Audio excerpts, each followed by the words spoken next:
This week's game will be called by Landon Welch and Cole Duetschendorf. Colin Klein called down the thunder, and lightning has struck in the Little Apple.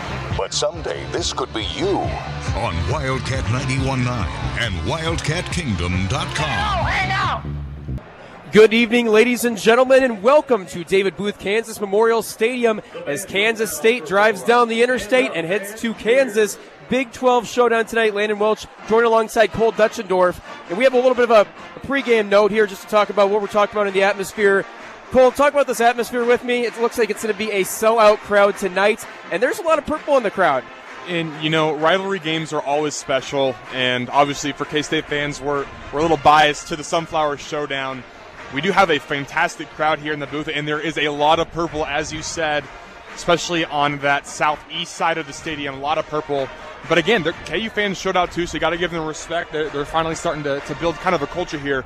But yeah, you can feel the atmosphere. Everyone's excited, including me and you up here in the booth. Absolutely. 54 and a little bit of a slight winds coming out as well. Clear skies. Looks to be some perfect fall football weather as well. And we will see what is going on in this football game. To talk about of notes, just a little bit, it was announced that Jason Bean will be starting for Kansas. So if you're Kansas State and you're looking at what you're going to put forth in this game, Cole, what do you think that does for Kansas State's defensive plan? You thought maybe they could be a little bit more of a run defensive type team if we saw Cole Ballard start. Now we see Jason Bean start. How does the Kansas State defense defend that? And yeah, Cole Ballard is definitely a little bit more of a gunslinger. I'd say you saw him last week. He came into the game and he was slinging the rock all over the field. Jason Bean, a little bit more dynamic of a quarterback, has a lot of speed.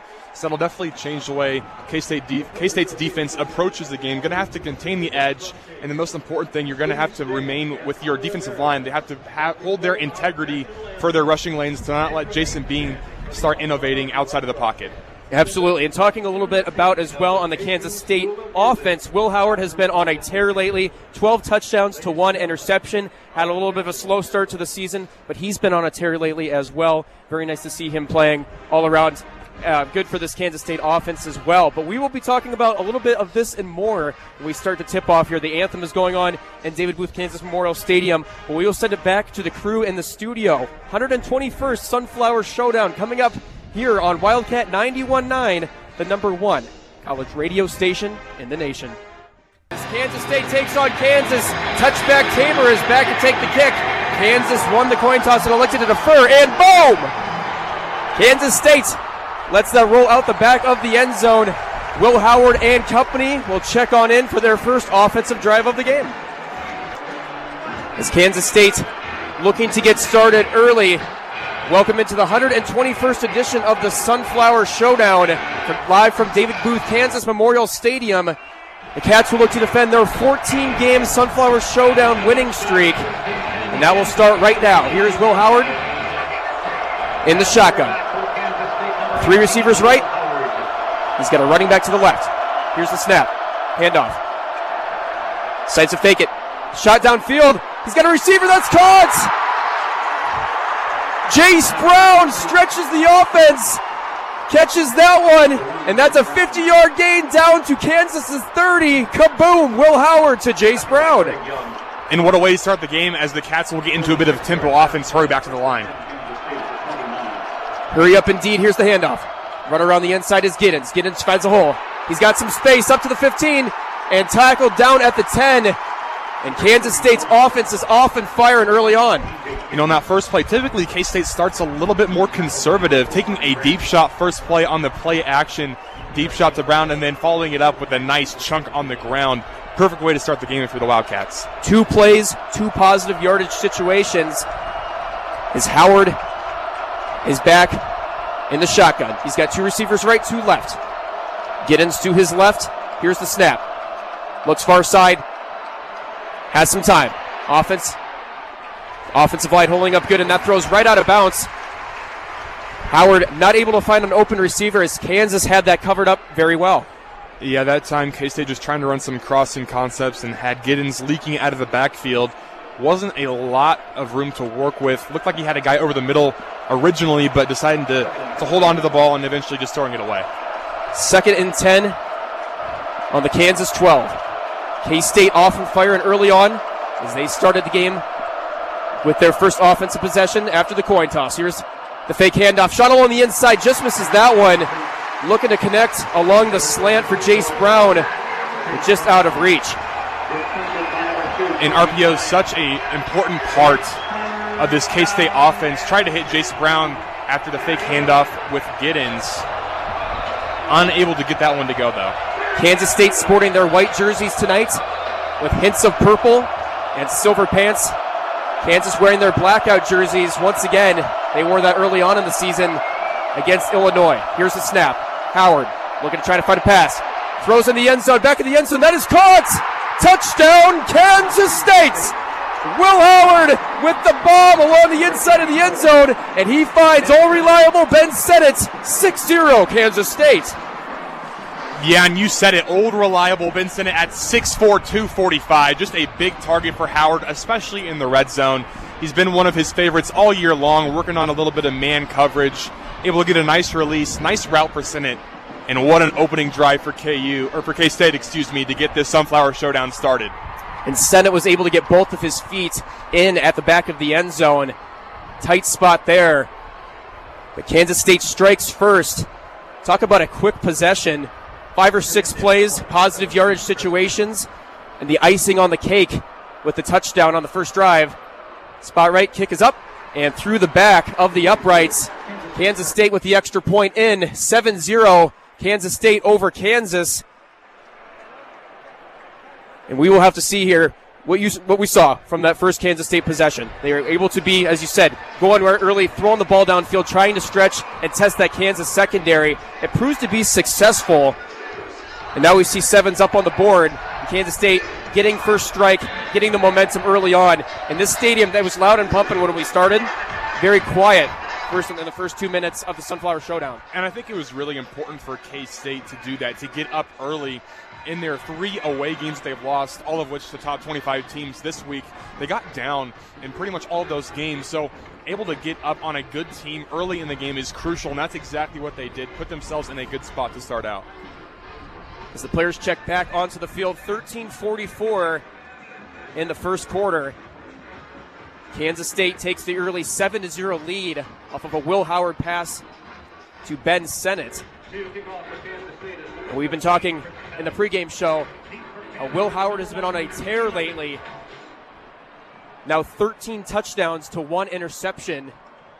Started off the season a little bit rocky, but able to dust those webs off early on in this game. As Kansas State gets the kickoff, Chris Tennant into the air of the Golden Valley, rolls out the end zone. And Kansas will set up shop with their first offensive possession of the game. And now if you're K-State defensively, you're going to kind of wait and see how Jason Bean, if at all, if he's limited, obviously with that concussion he sustained last week, it'll be interesting to see how KU decides to use him, if they want to use him in more of a pocket passer situation or if they would decide to use his legs as he's done all season long. As players check onto the field, 1st and 10 on the 25-yard line. Kansas has 3 receivers right, 1 near side. Receiver in motion, got Neal in the backfield. Here's the handoff. Trying to find a hole, sprints to the far side, and able to make something out of nothing for about a 6-yard gain. Devin Neal looked like he was going to get tackled for a loss, but instead able to find a hole and sprinkle up for 6 yards.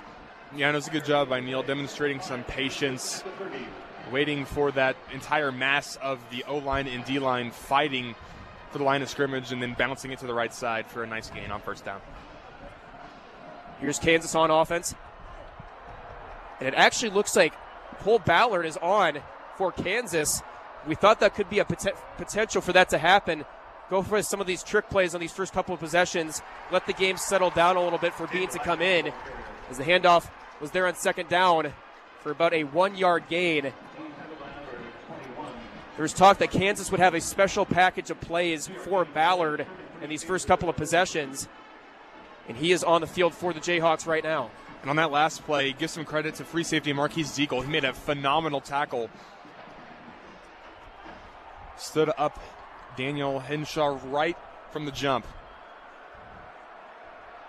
3rd down and 3, 12:27 in the first quarter. Kansas has 3 receivers near side, 2 far side. Here's the snap. It's in the Wildcat formation. Looking to drive up along the inside, and Kansas State's defense snuffs it. Fists are up in the air. It's going to be 4th down. Give credit to the Cats' defensive line holding strong in that 3rd down run attempt. And now highly interesting to see what KU will decide to do. Obviously, they're deep in their own territory, but it is 4th in really less than a yard. They bring out the punt team, but I honestly wouldn't be surprised if it's a fake of some sort. Stamon Greaves, Kansas' punter, checks on out. Kansas in punting formation. As the punt is kicked off, it was 4th and 1. Kansas State will receive here with Phillip Brooks, and just snuffed. Kansas' special teams snuffs Phillip Brooks. Phillip Brooks probably should have called for the fair catch, tried to make something out of that punt return, but instead goes for about a 2-yard loss after that catch. And yeah, there were legitimately 4 Jayhawks bearing down on Brooks. Maybe not the wisest decision he's made. Obviously, part of it is wanting to get a good return. Those have been relatively hard to come by for K-State this year, and that's been something they're so accustomed to having productivity in. Coming up next, Kansas State on offense on Wildcat 91.9, the number 1 college radio station in the nation. Kansas State back on offense as we are live from David Booth Kansas Memorial Stadium, 121st edition of the Sunflower Showdown, and Kansas State striked early. 7-0 is the score. Kansas State offense looking very strong on their first offensive possession, and here they are on their own 10 after the punt return loss by Phillip Brooks. Howard's in the shotgun. Here's the handoff. It's given to Giddens, who finds a hole. Giddens on up to the 25 as he gets a late little push towards the end. That is going to be 1st down and 10, Kansas State. And right now, DJ Giddens and this K-State offensive line, they are playing possessed. Giddens showing a little bit of flair on the end of that run, just muscling his way through a couple of arm tackles on the offensive line. What a push they're generating right now. 2 receivers far side, 1 near side. Howard in the shotgun Giddens to his right. Here's the snap. Little screen pass on over to Giddens. Able to go for a couple yards. Big hit towards the end of the play, and we have an injured Jayhawk at the 25-yard line. We saw here on that first possession for Kansas State, able to just swing the ball downfield, find some open receivers. That big pass on over to Jace Brown for about a 50-yard gain. See what Kansas State does on the second offensive possession. Maybe try to slow things down, get themselves in unison once again. There's 10 minutes and 56 seconds remaining in the first quarter. And the injured Jayhawk is back up on his feet. See, it goes near side to his sideline.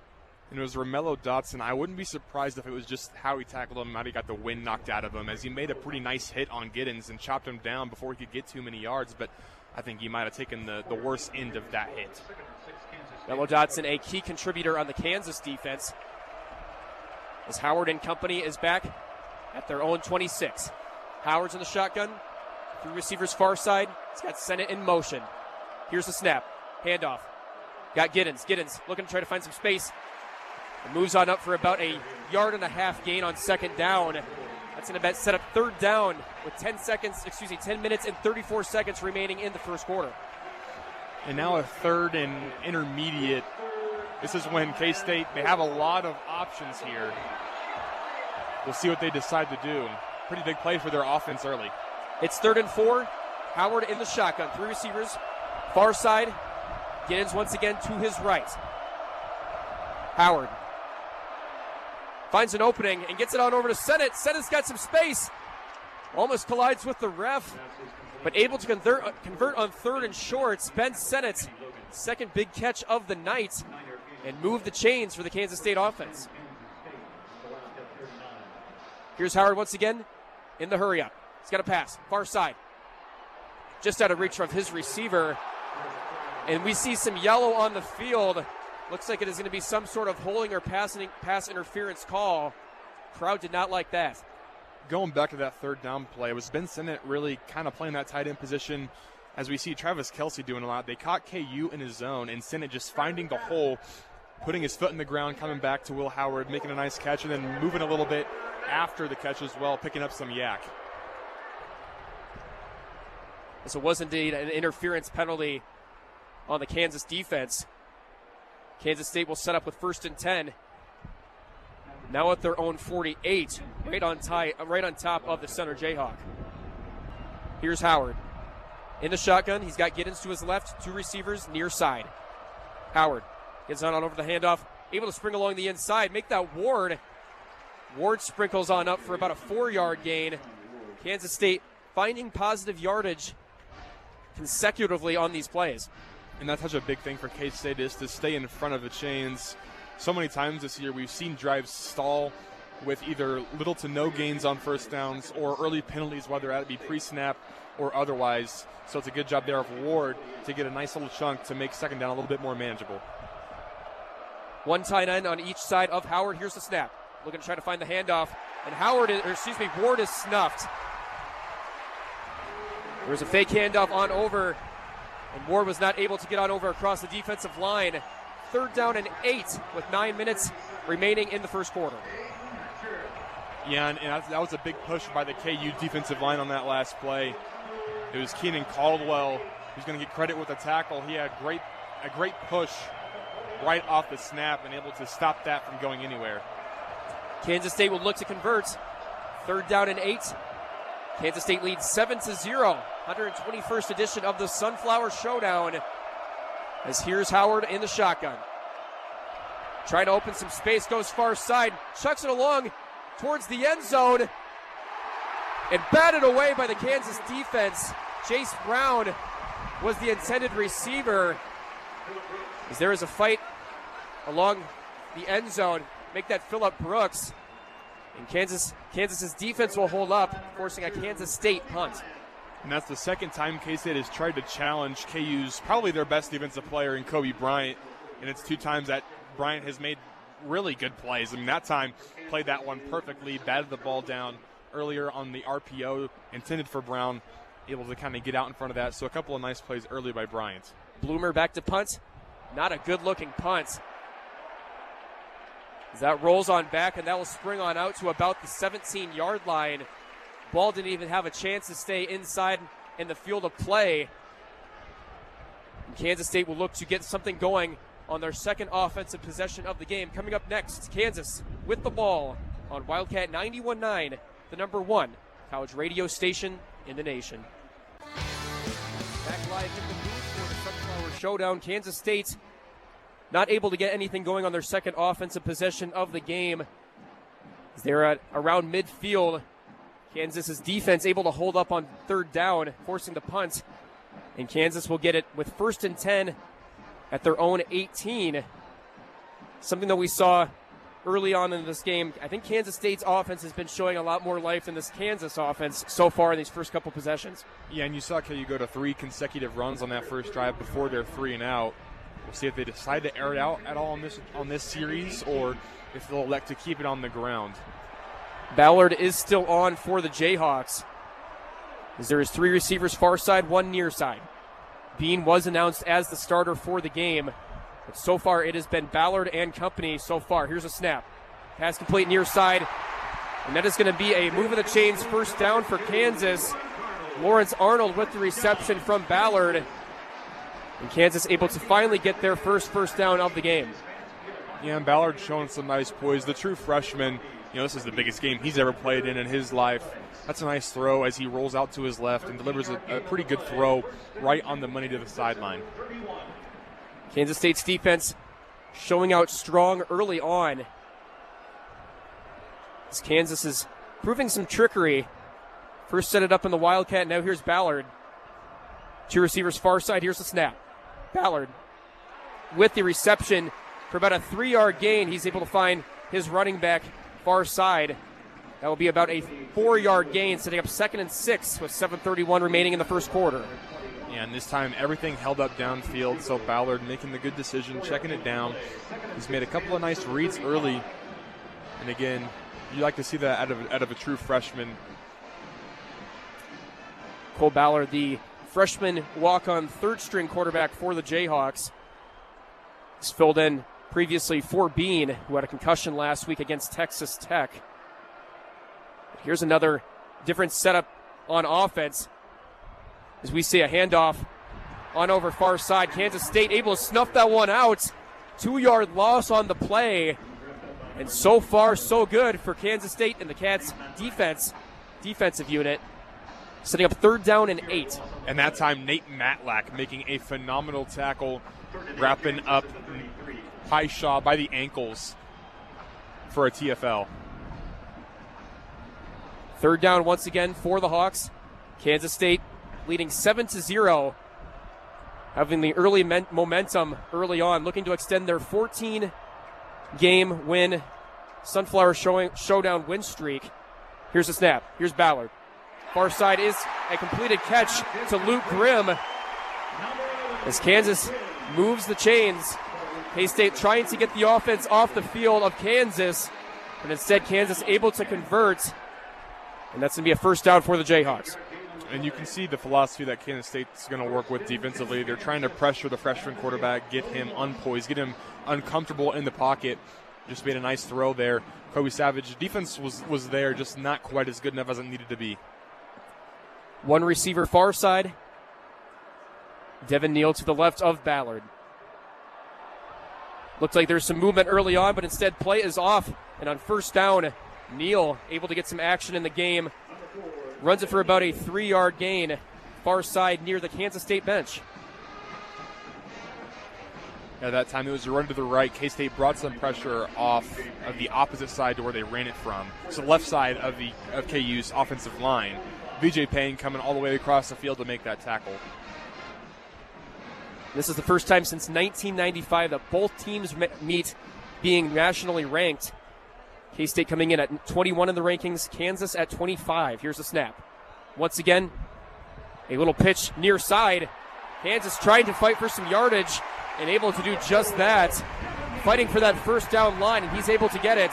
We see some Wildcat setups on offense for the Jayhawks. They've been going and flipping things around. We talked about that if we saw Ballard early on for the Jayhawks, how Kansas State was going to have to cater their defense towards a more run-style offense. And that's the same play they ran on 3rd down on their first drive, the speed option to the left. This time much more successful than the first time around as they're able to move the chains. 1st and 10, 4:32 in the first quarter. Kansas State leads 7-0. Live in Lawrence, Kansas. Here's Ballard. Gets the snap, has some pressure up along the inside. And Kansas State able to get that one to be incomplete. Some of the crowd wanted a late hit as the K-State D-line was coming up strong, forcing an errant throw. And there were several K-State Wildcats in the backfield. It almost looked like he was supposed to be a screen the way that it was blocked, but I think it was just a failed rep by a lot of that KU offensive line. And it forced Ballard to get rid of it quickly as he had a couple of cats bearing down on him, forced the errant throw. And we've seen a lot more runs on 1st and 2nd down for this offense. And a lot more passes on 3rd down as we see another run near side, looking to sprint. The same play that we saw before. Kansas running along the near side and able to fight for about a 4-yard gain on 2nd down. As we see just another one of those Wildcat runs for the Jayhawk offense. Yeah, and this time it's Torrey Laughlin. On the depth chart, he's their 4th-string running back. So that just kind of shows you the variety that KU showed in K-State earlier. But again, that speed option, this time Laughlin deciding to keep it. Gets a nice gain on 2nd down. 3rd down and 5 on the Kansas State 44. Here's the snap, Ballard. QB design run, fighting for the 3rd down, 1st down line. Not able to get it on 3rd down. Going to force a 4th down. And we will see what Lance Leipold and company decide to do on 4th down. This time, same thing. Another speed option, this time to the right side. And it looks like Hayes going to keep their offense on the field for now. I would anticipate they keep it on the ground, but would also not be surprised if they decided to air it out as they have kind of strayed away from that early in the game, try to catch K-State off guard. 4th and 2. Look for a try here to draw the defense offside. A lot of teams like to do that just to try to fake something, cause some movement along. But here's the snap. Ballard has it and able to connect for the 1st down. Needed 2 yards, got about 4. And Kansas State will convert on 4th down, keeping their offensive possession alive. And there you just got to tip your cap because Jacob Parrish was all over the receiver in the area. That's just a good hands catch made because, again, Parrish played that perfectly. But Quentin Skinner able to hold on to it and get enough for the first down. Kansas converts on 4th down as it will be 1st and 10, 2:24 in the first quarter. The Cats showing out on offense early on and trying to have their defense follow suit. Here's the snap. It's a handoff. Neal, shifty, along the near side. Neal with some space. He's got a lane, and he goes. Kansas touchdown.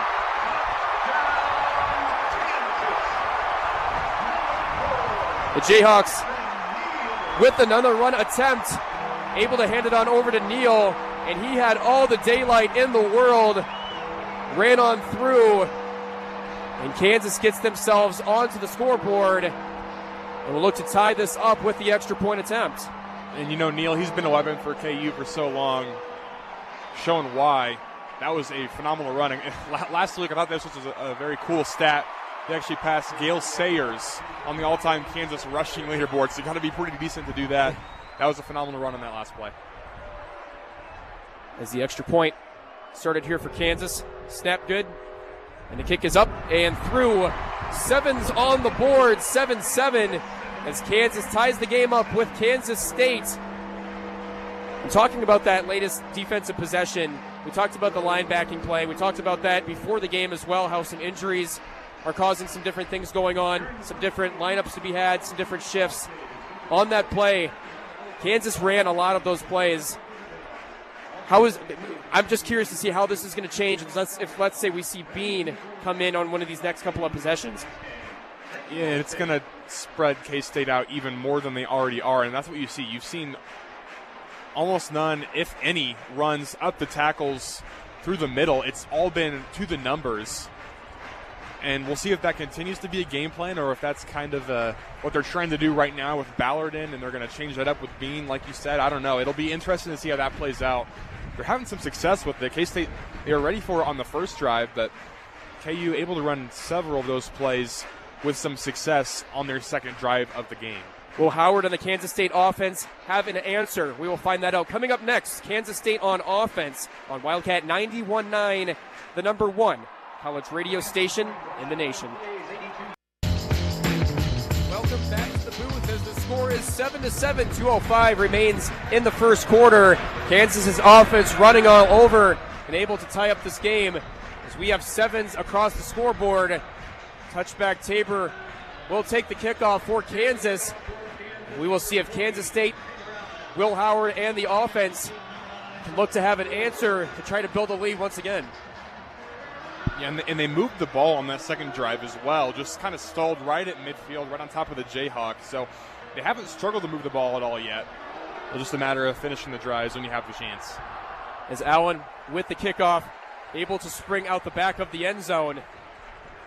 Kansas State will set up shop at the 25. And another stat with this game as well, just to mention, Kansas State and Kansas both have at least 7 wins this season. This is the first time since that 1995 season. So when you're talking about just how strong both of these programs have been this season, getting to that 7-win mark is huge, as well as the implications that this game can have for both teams later on in this last little portion of the season. Here's Howard in the shotgun. He's got Giddens behind him. Fakes the handoff. Springs it far side. It looked like just to be a disconnect of communication between Howard and his receiver. The receiver wasn't even looking back at Howard, and that ball springs out of bounds. And, you know, if Howard looks deep there, he has Phillip Brooks for what might be a touchdown. Brooks on a deep post split the two safeties and had a lot of space in front of him. Would have been a difficult throw to make, but opportunity missed there for the Wildcats. 2 tight ends in motion for the Cats as the handoff is along the inside to Ward. And that not able to convert into anything on second down. Kansas's defense knew what was going on. Could maybe chalk that up for about a 1 or 2 yard gain. And that sets up 3rd and 8 for the Cats offense. Yeah, now's when the crowd starts to get into it. Conversion here would be good for the Wildcats to quiet this crowd down and gain some momentum back. 2 receivers near side, too far. Howard and the Cats offense looking to keep the drive alive. Jace Brown in motion. Here's the snap. Howard looking for his receivers. Has some time. Points on over near far side and able to connect that pass. He has it. Looks like it's going to be right there towards the first down line to Keegan Johnson. We'll see if they give it to him. Looks like they are going to have that be a 4th down. The fist is up by the ref. And we will see what Kleiman and company decide to do as they will send out their punting unit to the happy avail of Kansas's fans.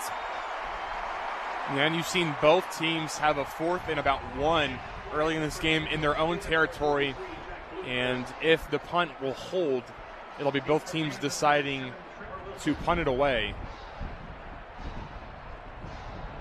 It's definitely a risky thing to do this early on in the game. If you're not able to convert, giving the other team good field position early on definitely could be a momentum swinger. As Kansas calls for the fair catch. And that is had at about the 24-yard line. As Kansas's offense will check back on. We will be curious to see if we will now see Bean. There's a lot of rumors all over Twitter. What would happen with that? But we will find that coming up next. Kansas with the ball on their own 24. Live on Wildcat 91.9. You belong. Welcome back to David Booth Kansas Memorial Stadium. The 121st Sunflower Showdown. Kansas State travels down the interstate about an hour and 15 minutes to Lawrence, as this will be the final matchup in David Booth Kansas Memorial Stadium in the current format. They will start construction just after this season on the Gateway District, as Kansas is on offense, trying to run along the near side. And the Cats D-line able to hold up on that one. Maybe about a half-yard gain on first down. And this is one of the first times we've seen Kansas run the ball up the gut to no success. And Ballard is in the shotgun for Kansas as well, as we see him once again. But the clock hits zeros in the first quarter. Cole, when you look at this score, when you look at this game so far, this game is so important. I mean, it's not just a rivalry. It's not just a long historical in-state two D1 teams going at it. This can have a big, game, be a big game in terms of recruiting, in terms of publicity, in terms of money, things like that. This game is a lot more important than I think a lot of people realize in terms of just the school, football program, athletics, and all that all together. And then obviously with the media as well, with the Big 12 standings. I mean, if K-State loses this one, no chance really of going to the Big 12 championship game. So, as you said, there's a lot riding on this game. And, it's been a good one so far, 7-7 at the end of the first. Kansas will be on offense once again on second down coming up next. Kansas with the ball on Wildcat 91.9, the number one college radio station in the nation. Start of the second quarter in the Sunflower Showdown. Kansas State and Kansas taking on each other once again. Welcome into David Booth Kansas Memorial Stadium. Landon Welch joined alongside Cole Duetschendorf for our live coverage of Kansas State football. Kansas State looking to keep track in the Big 12. Some games happened last week. And Kansas State, after Oklahoma State lost to the hands of UCF, controls their own destiny. They win tonight in Lawrence. They win next week against Iowa State, and they can find themselves down in Arlington for the Big 12 championship. But they got to get the work done tonight in Lawrence as Kansas has the offense going once again. Ballard running along the inside. There's a fumble on the field. Fight for the ball. We'll see who has it. But there is daylight for Ballard and company through the defensive line. And one of the Kansas State linebackers punched that one out. And it looks like Kansas does keep possession. The ball was rolling around for Cole, I would say about 5 or 6 seconds. People didn't know what was going on. Bodies flying everywhere. An unfortunate play there for the Kansas State defense. It was a good old-fashioned game of hot potato. I mean, that legitimately gained Kansas about 20 yards of field position as well. That's the other thing. That ball was hit out at about the 35, and now they're in K-State territory now at about the 47, 48. as we see the Wildcat once again up for the Jayhawks. There's a receiver in motion. Kansas State looking to get this going back once again. Here's the snap. There's some daylight, near side. Back on up to the 40. And these running plays are working so far as Devin Neal takes the snap, able to run straight to the near side, fake handoff, and that's going to be an 8-yard gain on first down. And the game plan for KU continues to be to spread K-State out, and they're doing a pretty good job at it. This time, essentially half of KU's O-line went to the left, half went to the right. Same with the K-State defense. They had half of their resources to the left side of the field, half to the right, so it just spreads you really thin, forces you to make some nice individual tackles, and that time not able to do so, and that leads to a good game for KU on first down. Here's the snap. Flick on over to Neal. Neal looking to try to find a hole, and he is snuffed on second down, as that will set up third down for the Kansas offense. Devin Neal getting going early on. Lots of action so far. And it's going to be third down and 3, 13:07 remaining in the second quarter. Yeah, and this time you had your guys rallying to the ball. VJ Payne is able to come down with that tackle. And actually, it's going to be a tackle for loss. He did lose a yard on the play. So this time, K-State able to set the edge on that speed option. It's a good job, good discipline by the defensive backs of K-State coming up and making a nice play. Bauer looking to a sideline that is snapped to a Kansas running back. And they are able to convert on third down. Ballard was looking towards his own sideline, asking what the play was. The ball was snapped. And the Kansas running back able to find some daylight, convert on third down. It's going to be first and 10 on about the 36-yard line of Kansas. And they were able to move the chains on that play. Lightpole and company being creative early on, keeping this Kansas State defense on edge. Kansas State looking to fight back. Yeah, this time it's a Ballard motion as he'll go behind center. Here's Ballard trying to go near side, looking to connect, and it looks like that is going to be inbounds at about the 4-yard line. That is a reception, just some blown coverage. And Kansas has it first and goal at about the 4-yard line. Yeah, that was Grimm who's able to come down with it. Nice physical catch. Here's the snap. Drive along the near side, and that's a nice tackle. Kansas State able to fight that one back on first down. Knew exactly what was going on. And that will chalk up to be about a 2-yard loss on first down. Yeah, Austin Moore, the veteran on this defensive squad, the senior, makes a huge play. And they actually lost 6 yards on that play, so phenomenal play from Moore, able to push KU back and make this goal to go a little bit more difficult. Kansas State will look to try to force a turnover. So your top 3 in turnover margin in the Big 12. 2 scoring defensive plays last week. We have a pitch far side. Neal has some daylight, and he goes into the end zone. Touchdown, Kansas. Yeah, and this time it was the exact opposite of the speed option we saw at about midfield when K-State was all over it. This one you had no one on the edge. And that was about as easy of a touchdown as Devin Neal's ever going to have. Neal had a ton of daylight. Kansas made it look like they were going to go right. They instead go left. And as you mentioned, Neal had about one of the easiest touchdowns that he could ever have. And KU takes their first lead of the game. The kick is up by Keller, and it is blocked. Kansas State has it. They have some daylight to the 30. They can return this back. 40, 30, 20, 10, and back on into the end zone. Kansas State returns that back once again. And we will see a score that we did not expect to see. 13-9 off of an extra point block return for a 2-point conversion for the Kansas State special teams. And really, that's a momentum flipper. KU had all of the momentum at the moment after that touchdown drive, but instead of being up 7, now you're only down 4. So a big play by the special teams / defense of K-State.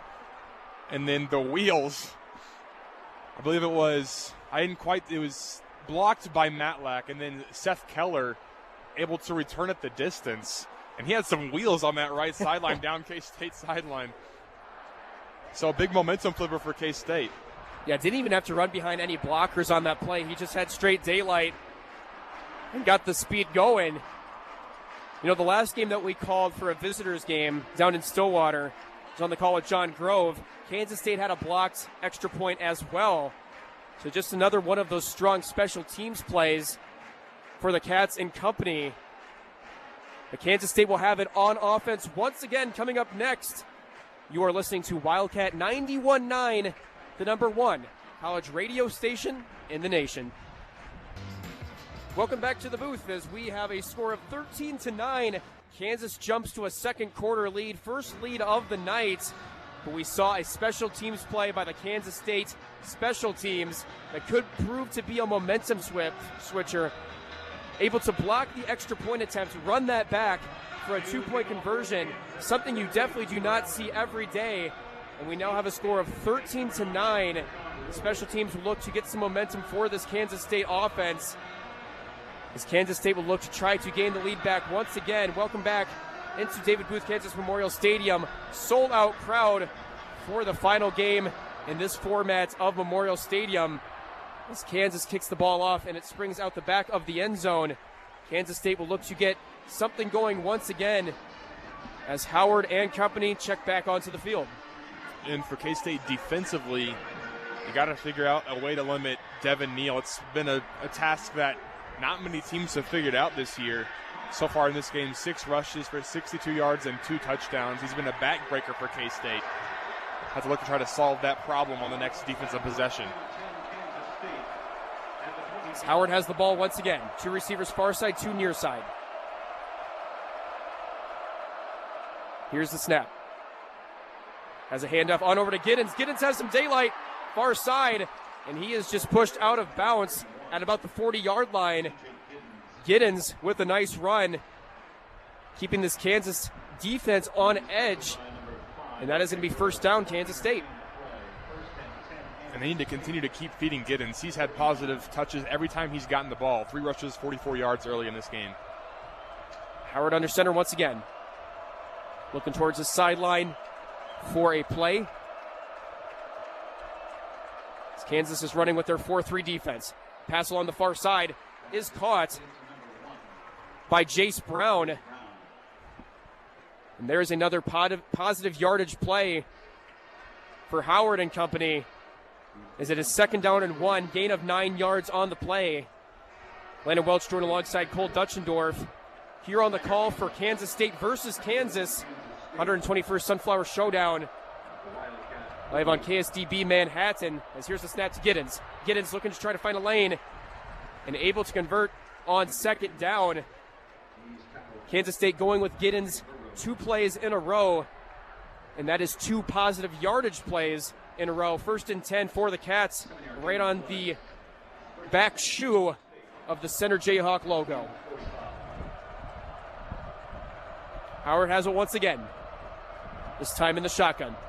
Fake handoff to Giddens as he looks to air it out, and it is going to be another pass interference play. More yellow on the field. Howard looking to connect with Keegan Johnson, but instead that rings out of bounds. Incomplete pass. The refs will discuss this one. But more than likely going to be a pass interference penalty, and that is exactly what it is. Move the chains for Kansas State and company. I mean, yeah, Jaden Jackson literally just got tackled there on the left side of the field. It was Kobe Bryant, the victim of this crime on Jackson. And again, he just tackled him. Jackson had no chance of making that catch. Howard's got 2 receivers to his right, 1 near side. Kansas State has it 1st and 10 on the 30. Looking to set up the play with some nice noise from the crowd. Great atmosphere tonight in the Sunflower Showdown as Giddens takes the snap. Make that the handoff from Howard, and able to run for another positive yardage play. We've seen Giddens able to just fight for extra yards, slow things down, positively get yards for Kansas State and the offense. And we see that once again, gaining 7 on that one, making it second and short. 9 minutes remain in the second quarter. Giddens has been phenomenal, nearly 12 yards per carry in this first half. Here's the snap. Howard, he's got some pressure on the inside. Swings on over to Giddens. Giddens looking to try to get involved in the pass game. Catches that one. And that's going to be what looks to be a no yardage gain. Howard had some pressure along the inside, just trying to get something away. Able to find Giddens this time through the passing game. And there is no extra yardage gained on that one. It's going to be 3rd and 3 with the noise levels rising here in the Golden Valley. Here's Howard. He's got his running back to his right, 3 receivers far side. Howard almost gets it to Giddens, but that will go incomplete. Looks like Howard was going to run it. He had a receiver open in the end zone as well, but that instead falls incomplete. And it looks like this Kansas State offense will stay on the field for 4th and 3. And that's a throw Will Howard would love to have back, because not only did he miss Giddens, he also missed what would have been a touchdown. You know, it's a play we saw, I believe, against Texas, the fake QB draw to a pass. And it was there. Howard just rushed it a little bit, and now huge 4th down play. 4th and 3. Kansas State is keeping their offense on the field. Got Jace Brown in motion. And it looks like there is going to be a timeout on the field. Kansas State might have been just trying to get a Kansas defensive line member to draw offside. Looks like there's actually a penalty on the field. Do you see what that happened to be, Cole? I'm not sure. I guess it was just a timeout. I'm sorry, just a timeout. Leipold was kind of animated, so it might have been, thought it was something on Kansas, but instead will stay 4th and 3 because there is a pause on the field. But here on 4th down, I mean, what do you draw up? Do you try to get a short yardage run? Do you try to do a screen pass? You probably don't want to try to air it out right now. Probably just try to pick this up and try to see what you can do to convert and move the chains. And I might think about getting the ball to DJ Giddens in some form. Again, he's averaging 12 yards per carry, and it wasn't like he had one long run and the rest were short yardage. He has legitimately had 8+ yards on every carry he's taken. 4th and 3, I might spread everyone out and try to give Giddens some room to work. As the Kansas State offense does indeed check back onto the field. No kicking unit in sight. 4th and 3 for the Cats as they will look to continue this pressure on the Kansas defense with Howard in the shotgun. He's got 2 receivers to his right, 1 near side. Howard, he takes the snap, trying to find a receiver far side, and just misses that one. But there's another flag on the field. The Kansas State defense is animated about this, and it looks like it is going to be another sort of interference call of some sort. Kansas State might have been bailed out on 4th down. I believe it's going to be a hold, and it's going to be away from the ball. It won't be on Brown. I believe that's going to be whoever was tasked with guarding Phillip Brooks. Brooks was running a corner to the end zone, and I think he just got tugged as he was exiting his route. And the refs are having a long conversation about this, but it is going to end up being holding on Kenny Logan. The safety for Kansas, a little bit too much contact in the secondary. And Kansas State will set up with a fresh set of downs. Deep in Kansas territory, the crowd does not like what they are seeing. But to Kansas State's gain, they get it 1st and 10. And the chains will be moved to about the 13-yard line. 13-9 is the score in favor of Kansas. Kansas State looking to claim the lead once again. Here's Howard. He's got a receiver in motion, but hands it off to Giddens. Giddens trying to find a hole, and he is knocked on down for about a 2-yard gain on the play. 7:57 remaining in the second quarter. Going back to that penalty, it actually was on Brown. I couldn't quite see it as it unfolded, and honestly, they didn't do a great job of showing an up-close replay on the board either, but it looked like he got tugged down, a little bit of a jersey pull, as he was breaking out of his route on the whip route into the flat, and you're going to get called for that every time. Here's Howard once again. This offense mixing in a lot of runs and passes as Howard has it. Finds it on the inside, has Johnson, and he rushes into the end zone. Touchdown, Kansas State. Will Howard with a little slant on into Keegan Johnson, able to find the promised land, and the Cats take the lead 15-13 with 7:26 in the second quarter. And this time, how about the play fake from Will Howard? He had the ball in Giddens' belly for seemingly an eternity, held it there for a good second and a half, and then delivered a bullet to Keegan Johnson on the underneath route. And he shook off some contact and bounced his way into the end zone. Fantastic play for K-State. Tennant will look to get the extra point in through the posts. Spot back, kick is up and through the yellow uprights. Kansas State's able to take advantage of the holding penalty and give themselves a 3-point lead in this 121st edition of the Sunflower Showdown. Nice looking drive for the Kansas State offense, and they're able to put another touchdown up on the board. Coming up next, Kansas and their offense will be back on the field live on Wildcat 91.9, the number one college radio station in the nation. It sure is back to the booth, Mr. Weigel, as Kansas State able to get it into the end zone for a touchdown, giving themselves a 16-13 lead over the Jayhawks. Kansas State playing this game very close with Kansas. Kansas's last 4 games have all been decided within one possession. So we could be seeing a game that goes 4 quarters every second of gameplay today. Should set up to be a good one tonight in Lawrence, Kansas. When talking about one possession games, this season could go down as the what-if season for K-State. All 3 of their losses being 14 points combined. Again, there's still potential to make the Big 12 championship, and you're going to get a pretty solid bowl. But, man, especially if they beat KU tonight and then beat Iowa State next week, I mean, you're looking at a team that legitimately could have been 12-0 in the regular season. Right. Yeah, and if the ball would have went a couple other ways, exactly, you'd be undefeated. You go into a game like this where you have a little bit more security, but tonight could be all or nothing for the Cats. And that should give them all the energy in the world to go out and play their best game today, on top of, playing their in-state rivals that, 8th longest victory or 8th longest rivalry in the FBS or something like that. That gives you a lot to play for. There's a sack. Cole Ballard was sacked, and that is going to be about a 5-yard loss. Kansas State rushed them all, and they were able to go in and get Ballard. It's actually an 8-yard loss. It's going to be 2nd and 18.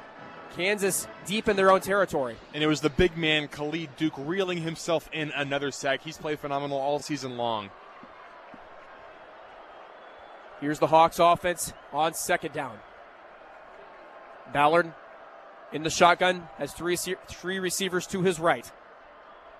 Hands the ball on off, and there's some daylight. There's Neal, and Neal is able to gain a lot of what was lost on that pass play. It's going to be 3rd and short. Devin Neal able to spring on through and garner his way up for a 16-yard gain on the play. Kansas State will look to hold up strong on 3rd and 2. But Kansas State able to gain all of those yards that they lost and plus some on 2nd down. Man, I'll tell you what, Kobe Savage might have just saved a touchdown because Neal had a full head of steam. He made a cut early in the run and was sprinting full speed, but Savage made a phenomenal open field tackle. We see the Wildcat once again, and there's a run along the inside. Able to spring for the 1st down. Kansas converts on 3rd and short. And we see this Wildcat work to perfection once again. Ballard ran to the near side by his near side receivers. And Kansas able to convert on 3rd down. Seeing a very strong offensive game from both teams in this second quarter. That's the 5th or 6th time we've seen Lachlan running that speed option. He's kept it about half of the time. This time, able to get a nice gain, move the chains. Neal in the shotgun once again. Going far side for about a 2-yard gain on 1st down. And we've seen a few different Jayhawks taking these snaps in the shotgun formation. Some have been Neal, some have been Arnold. Obviously, some have been Ballard. But one name that we haven't seen tonight is Jason Bean. He was announced as the starter. We saw him out warming up. But now if you're Kansas State and company on defense, you got to be game planning for Cole Ballard, and we assume that they game plans for both quarterbacks during the week. But it's been Ballard so far for the Jayhawks. Here's the snap. Ballard, far side pass, able to connect that for the first down.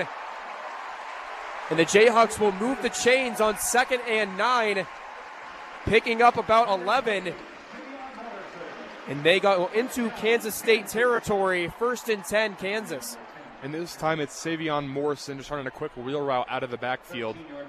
And it took a second for a Wildcat to pick him up, gave him a little bit of space on that left side. It was Austin Moore who was a little bit late in getting over there. So it allowed KU to get a nice chunk of yards on that play and move the sticks. 4:04 remains in the second quarter. Landon Welch joined alongside Cole Duetschendorf. Broadcasting the game tonight on Wildcat 91.9. Here's Ballard, near side, able to connect the pass. But the K-State defense was all over that. 3 cats on Luke Grimm. And we'll only see a couple yard gain near side. Something that we've been able to see very strongly for this Kansas State defense.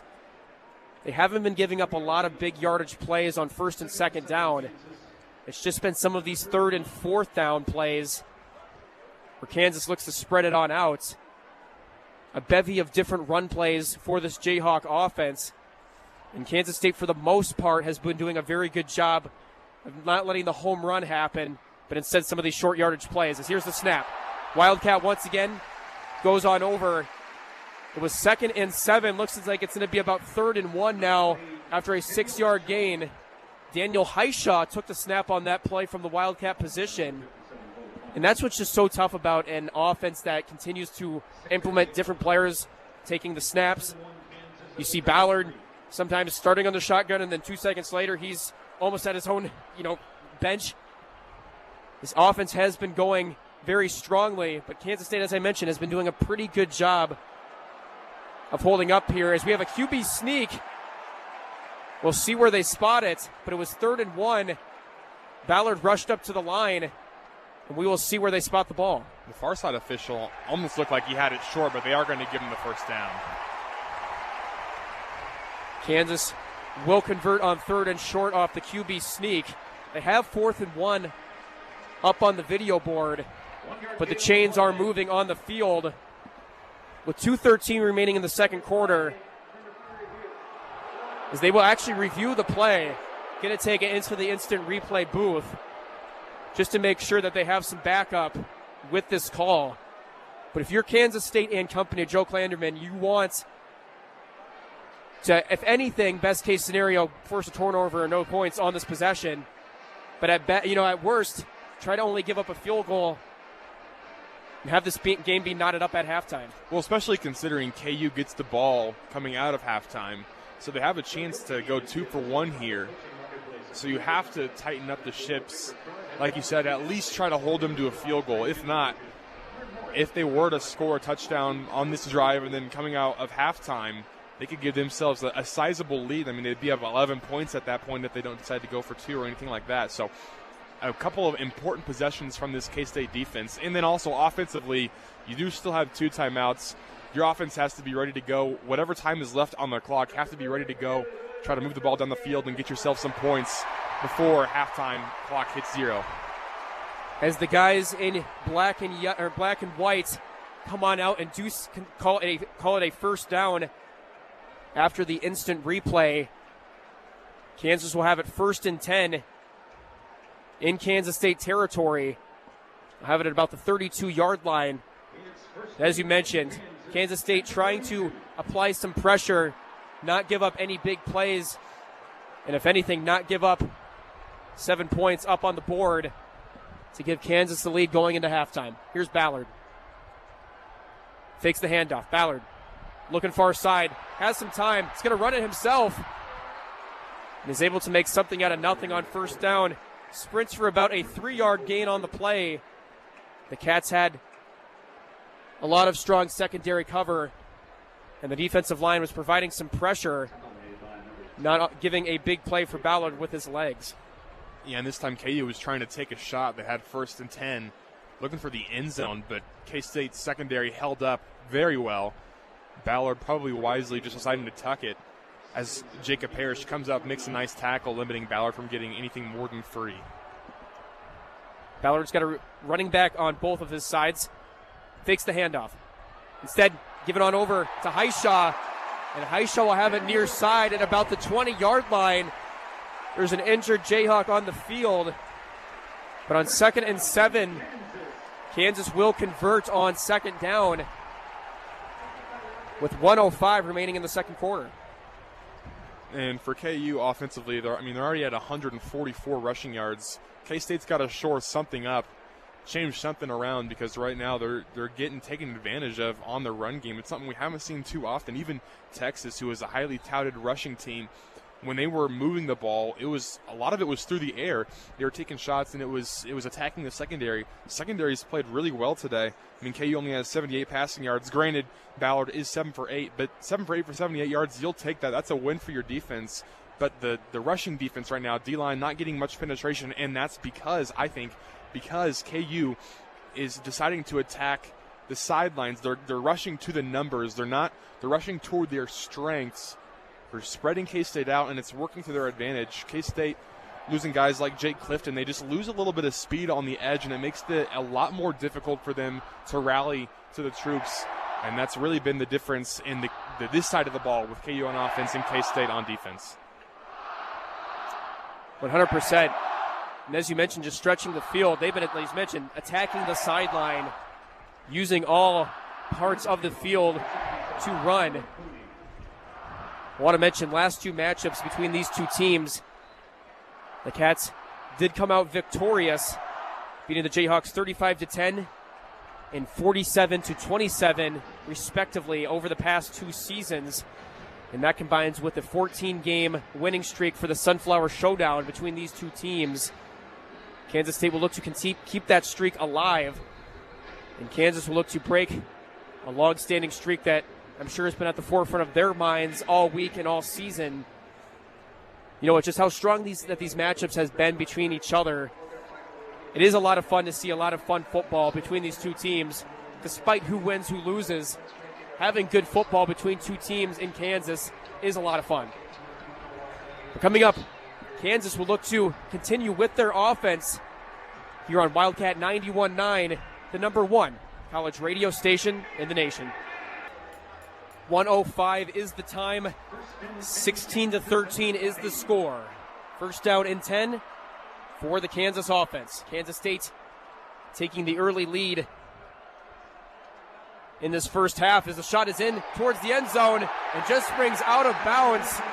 Nice coverage by Kansas State, but it looks like that is going to be a pass interference play. Ballard's pass was just out of reach of the Jayhawk wide receiver in the end zone, and that is indeed pass interference on the Cats defense. It is going to be 1st and goal for Ballard and company. Yeah, and Keenan Garber, who returned that blocked PAT for a 2-point conversion, he just had a grab of the KU receiver all the way down the field. You could see his jersey being tugged, which you'll take that over a touchdown, because that's what it would have been if Garber didn't grab. 100%. As the ball is had at the 5-yard line. 1st and goal for the Jayhawks. Kansas State looking to play strong defense, hold up in the second quarter, I should say, as the Ballard pass springs out of bounds far side. Ballard looking to connect with his receiver, Tyler Laughlin. But instead that springs out of bounds. It's going to be 2nd down. 54 seconds remain in the half. And when you talk about the last 2 minutes, the 2-minute drill, you could say, of the half, these can really be big momentum shifters. If you go into halftime scoring, putting yourself ahead in the game, or getting a big, strong defensive stance, that can give you a ton of energy building your game plan going into halftime to give you some energy going into the second half. But here's Ballard. He's going to have it. Ballard with the run. And Kansas State able to hold up really nicely on the play. throws him on down. No gain on the play. 3rd down and 5. As Kansas looking to get one into the end zone. But as we mentioned, at this point, Kansas State will look to either force or turnover, or hopefully just a field goal, not give up the lead with 30 seconds in the second quarter.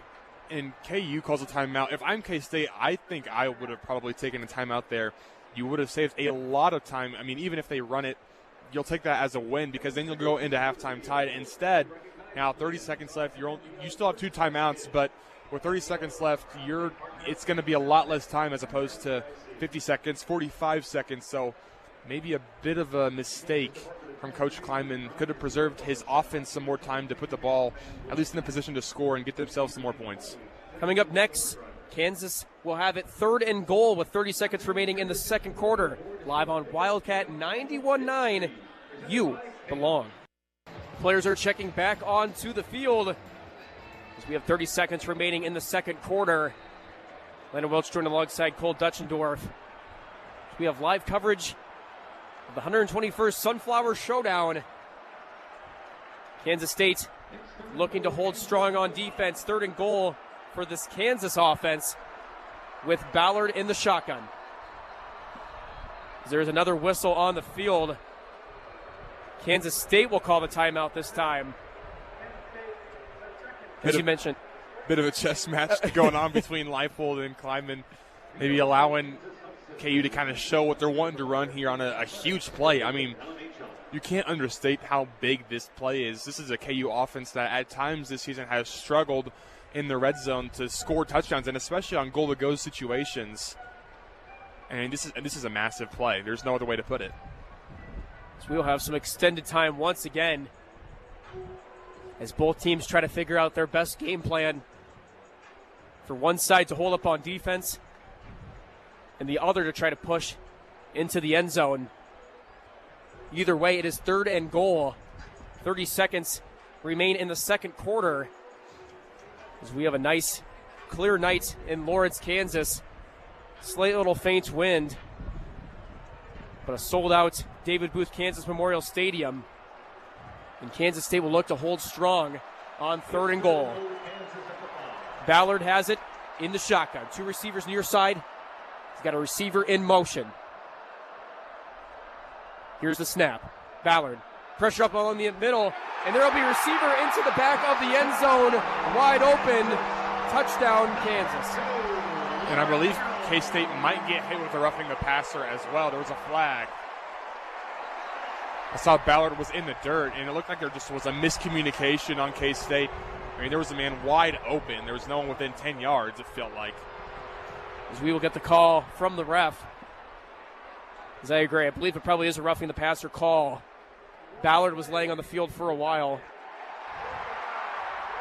And it is roughing the passer as well. So the points will count. And with 20 seconds remaining in the second quarter, Kansas jumps ahead once again in front of Kansas State. And we just see once again another one of these lead changes. We've had 3 or 4 in the first half. Kansas State striking blood first. Kansas then tying it up. Just back and forth, one after the other. Both units for both teams trying to provide support for their team as Keller will look to kick the extra point and have more success on this attempt than what he did on the last time. Snap is good, kick is up, and through the uprights for Kansas, making the lead 20-6 with 26 seconds remaining in the second quarter. We'll see what Kansas State and the offense have in mind with these last 26 seconds. But obviously, Cole, not what you want if you're a fan of Kansas State on defense, giving up that touchdown with little time left in the first half to really try to get anything going to try to answer in this first half. Especially when at one point on that drive you had KU in its 2nd and 18 after a sack on first down. So to give up 7 at the end of that drive, that one hurts. I think on the touchdown what happened was you either had trips to the right or there were 2 receivers out with a tight end leaking on the right side of the field. And just a miscommunication. Too many guys took the 2 guys that went into the flat for KU it was the same kind of play that happened earlier, except K-State covered it perfectly. It was a bit of a pick route that it was Siegel and I believe it was Keenan Garber who communicated it was Will Lee. And they communicated very well and were able to pass off the routes to each other and switch and prevent KU from scoring a touchdown. This time, unable to do so. We'll see what KU decides to do here. They're kicking off from, I believe, the 50. So they could try to play it short to pin K-State a little deeper than they would be normally. Allen's back to kick for the Jayhawks. Kansas State back to receive. As there is some more energy back into the booth. And here's the kickoff. Allen just kicks that one into the back of the end zone. No time goes off the clock. And as mentioned, we will see what Kleiman, and this Kansas State offense have in mind. Don't expect anything too crazy. You don't want another thing to happen like you saw in that Oklahoma State game down in Stillwater, where Howard threw a pick six right before the half. And the Cowboys had all the momentum going into the second half.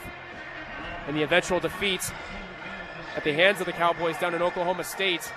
You want to be smart here, want to be conservative. And we will see what Howard and company have in mind with Iron Will in the shotgun. He hands it off. Here's Giddens. Giddens trying to find a lane. Rushes up for about a 2-yard gain. And that could potentially be the last play of the first half as the clock keeps running on down. And we see the players going towards their sideline. And that is going to be all of the first half as the clock hits 3 zeros. Kansas jumps to a first half 20-16 lead over Kansas State. Kansas State will look to answer going into the second half, but at halftime, the score is 20-16. Cole, looking at halftime, looking at the game plan, looking at what you saw from the first half, what is something that Kansas State should look to attack, look to administer in their halftime game plan to try to implement to slow down this, not only this Kansas State offense, but look to continue to get the lead once again and build a strong, sturdy one? Well, one thing that K-State has done well is rush the ball, especially with DJ Giddens. He's averaging nearly 10 yards per carry. But the problem is KU still dominating time of possession nearly 2-1. They've had it for about 20 minutes. K-State with about 10. So, again, you have to find ways to maintain drives. And, again, K-State has moved the ball pretty well throughout the game. You just have to figure out a way to finish drives in the end zone, which they've done on a couple of them. But you need to continue to put drives together. And the defense, they have to play better. 144 rushing yards in the first half for KU. Obviously, they're a good team on the ground, but you got to be able to take away one of their strengths in order to get yourselves back in the game, because with the lead, KU's going to be able to hit the ground even more, and they're going to want to control that clock even more than they did in the first half. 20-16 is our halftime score from David Booth Kansas Memorial Stadium. We will send it back to the crew back in Manhattan, high above McCain Auditorium, for the halftime show, and we will be back to give you the live second half coverage of the Sunflower Showdown live in Lawrence, Kansas in the booth. Halftime score 20-16 in favor of KU. We will be back in the second half. We will be back up here coming up live on Wildcat 91.9, the #1 college radio station in the nation. Welcome back to the booth for the second half of the 121st Sunflower Showdown. Kansas at halftime leads 20-16. Kansas State proving very strong both offensively in this first half, but looking to try to get a better effort defensively as they look to capture their 15th win in a row in the Sunflower Showdown. Landon Welch joined alongside Cole Duetschendorf, and we have the live coverage of this game in Lawrence, Kansas, and really excited to bring the second half action. It should be a treat just based on what we saw from this first half. Yeah, and the story of the first half was KU's rushing attack. I mean, they controlled the ball for a majority of that half, 2-1, and they pounded the ball on the ground again. They're trying to stretch it out to the numbers, and they've done so successfully. They've had it in bursts. We've seen Devin Neal. He had that long rushing touchdown on their second drive of the game, but also they've been able to sustain drives as well, and that's been the most concerning part probably, is that it hasn't been just on big plays alone. It's been on drives when they've been able to matriculate it down the field slowly, methodically. And that's going to spell disaster for K-State, especially if KU is able to do that here on the first drive to start this half. Because, again, they could go up 2 possessions, 27-16, if they are to score a touchdown. Absolutely. When you look at this, getting these first couple of minutes under your feet are going to be really important. That can change the momentum, not only the third quarter, but the rest of the game. How do you respond? How do you go through this? It's going to be very important to see how this goes. Kansas has the ball starting the second half. Kansas State should look to have a really strong defensive stance, try to hold things up, get the ball back into the hands of your offense, and look to not only take the lead, but build something that is sustainable and gets you to where you want to be lead-wise, as well as try to build something as well. We expect this to be a back-and-forth second half. Both of these teams have played in a lot of one-score games, and it should be all the more merry playing in the Sunflower Showdown on primetime. 6 o'clock game time start tonight, senior night as well, and also the final game in David Booth, Kansas Memorial Stadium. Kansas State will look to get themselves back in the lead as the players check back onto the field. All 3 parts of Kansas State have come to be very important tonight. The offense scoring some points, the defense looking to slow down the rushing attack, and the special teams with an extra point block and a run return for a 2-point conversion. Definitely something that you do not see every day. But 15 is up on the video board. Tennant is back to take the kick, and boom! We are here to start the second half. Ball flings up into the air and rolls right out of bounds. And that is going to draw a flag on the field as the ball from the kick sprung right out of bounds. And Kansas will start with good field position in their first offensive possession of the second half. By the way, on the year, any of the 10 opponents that K-State has faced, they've held them under 42% on third down attempts. Right now, though, KU 5 for 7 on third down. It's been killer for K-State today. K-State will look to flip the script from their first half defensive effort. Not a terrible defensive half, but definitely some room for improvement in this second half. As we see Ballard under center once again for KU. Ballard, here's the snap. Pass far side. He is wide open with all the daylight in the world ahead of him. There's nobody ahead. And he is tackled on down at the 5-yard line. Definitely not a good first play for the Kansas State defense. The receiver for Kansas had all the daylight in the world. Looked like there might have been a miscommunication in the secondary. And K-State is lucky not to have given up a touchdown on that play. Had the receiver, it was actually a tight end, been about just a tad bit faster, I think he would have found the promised land. But Kansas takes it with 1st and 10, or I should say 1st and goal at the Kansas State 6. As we see the Wildcat formation once again with Neal. Neal has the ball, trying to find an open lane, striving towards the end zone, and he'd be knocked down at the 2-yard line for 2nd and goal on the 2. Going back to that last play, that was about as blown of a coverage as I've really ever seen. Mason Fairchild and Devin Neal, for that matter, were both wide open on the right side of the field. Not a single Wildcat in sight.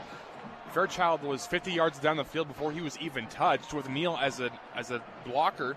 I mean, credit, I guess, the play call, but also just a blown coverage, flat-out blown coverage by K-State, and that's unacceptable against a team like Kansas. That's fighting for this win. 2nd down, Ballard looks to far side. Get the pitch on over to Neal, and Neal is into the end zone. Touchdown, Kansas.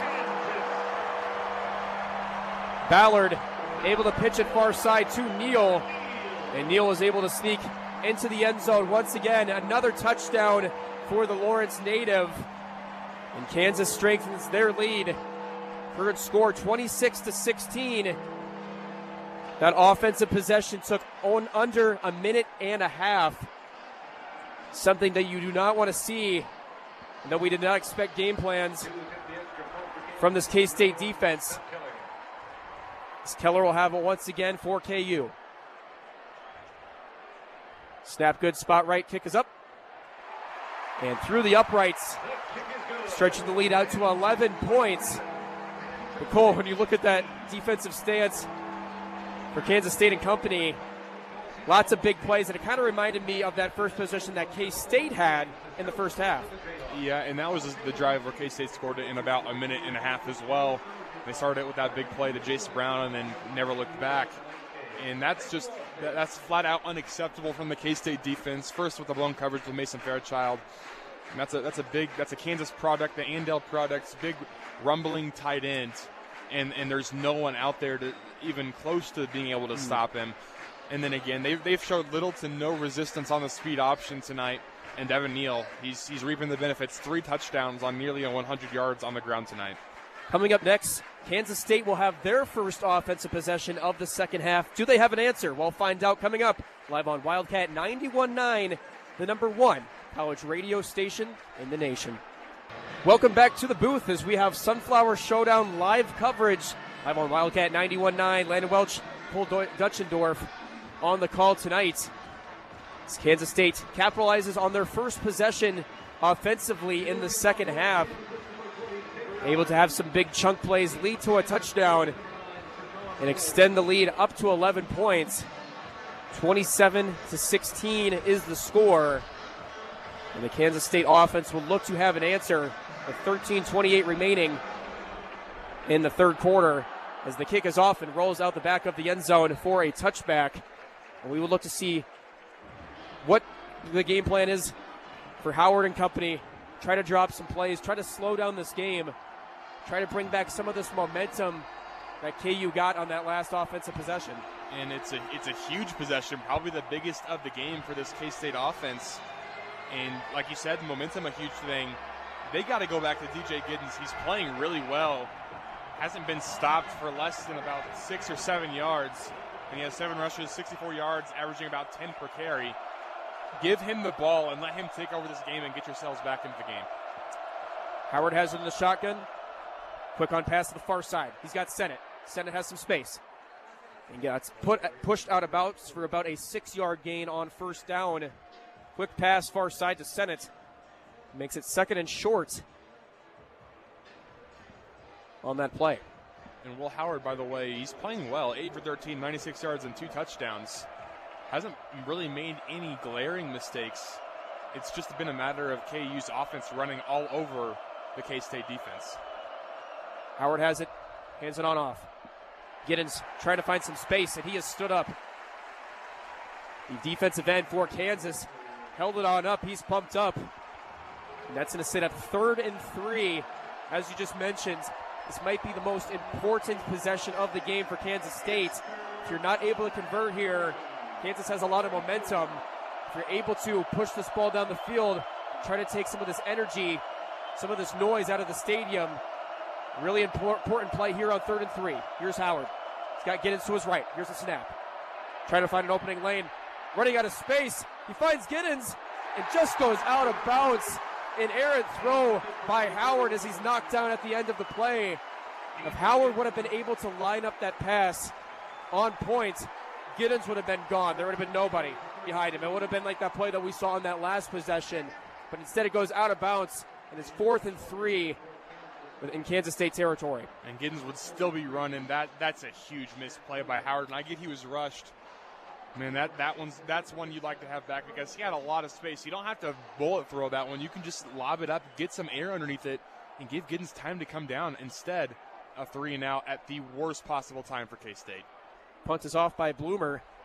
And once again, not the best looking punt as that rings out of bounds at about the 35 to 40 yard line. Bloomer not having the best day punting wise. We saw one kind of like that early in the first half. We'll see Kansas and what they can do offensively. Coming up with live on Wildcat 91.9, the number 1 college radio station in the nation. Welcome back to the booth as it is 12-13 remaining in the third quarter. Kansas State not able to get anything going on their first offensive possession of the game. And after the bad punts by Bloomer, they will look to change the tide 3 minutes into the second half. And right now, I think part of the problem is K-State's they're getting outcoached right now. That's the one way to say it. They're not putting some of their guys in the best position for them to have success. DJ Giddens, I mean, that's a guy I've been trying to call for it all game long. For him to have only 7 carries in that first half when he was really getting as much on the ground as he wanted, you got to feed him the ball. Obviously, that last drive, he only got a yard or 2, but it's been frustrating on that front to see some of the decisions been made tonight. Kansas has it once again. Handoff to Neal. As Neal sprinkles on up for about a 4-yard gain on the play. Kansas State will look to hold true at midfield. Don't want to give up the chunk plays that we saw in the last defensive stance starting the second half. Trying to get a 3 and out. Get your offense back on the field, chip into this lead. And don't let KU control the tempo of this game in the third quarter. Here's Ballard once again, 2 receivers far side, 1 near side. He's got Neal to his left. Receiver is now in motion. Kansas State trying to hold up strong on defense. And they do almost just that. Almost a tackle for loss.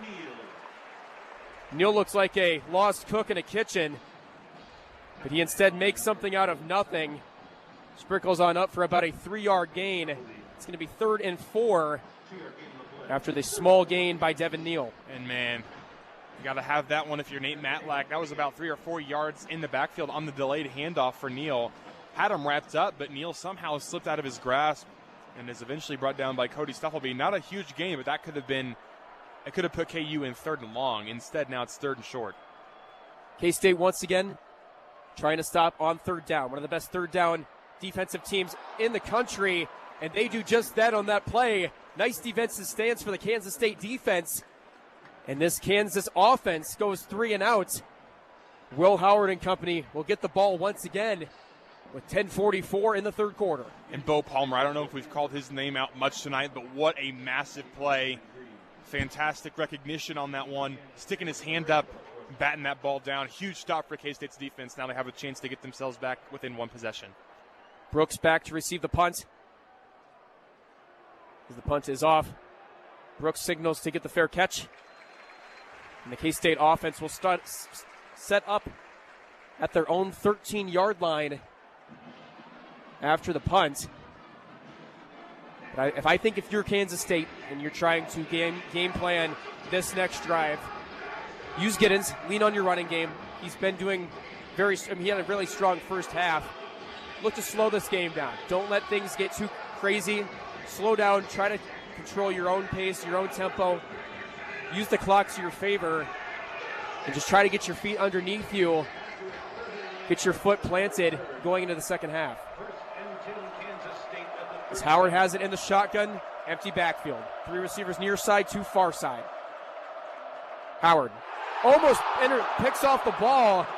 Excuse me. As the Kansas secondary not able to get a firm grip on that one. Kenny Logan, I believe, almost able to get the interception.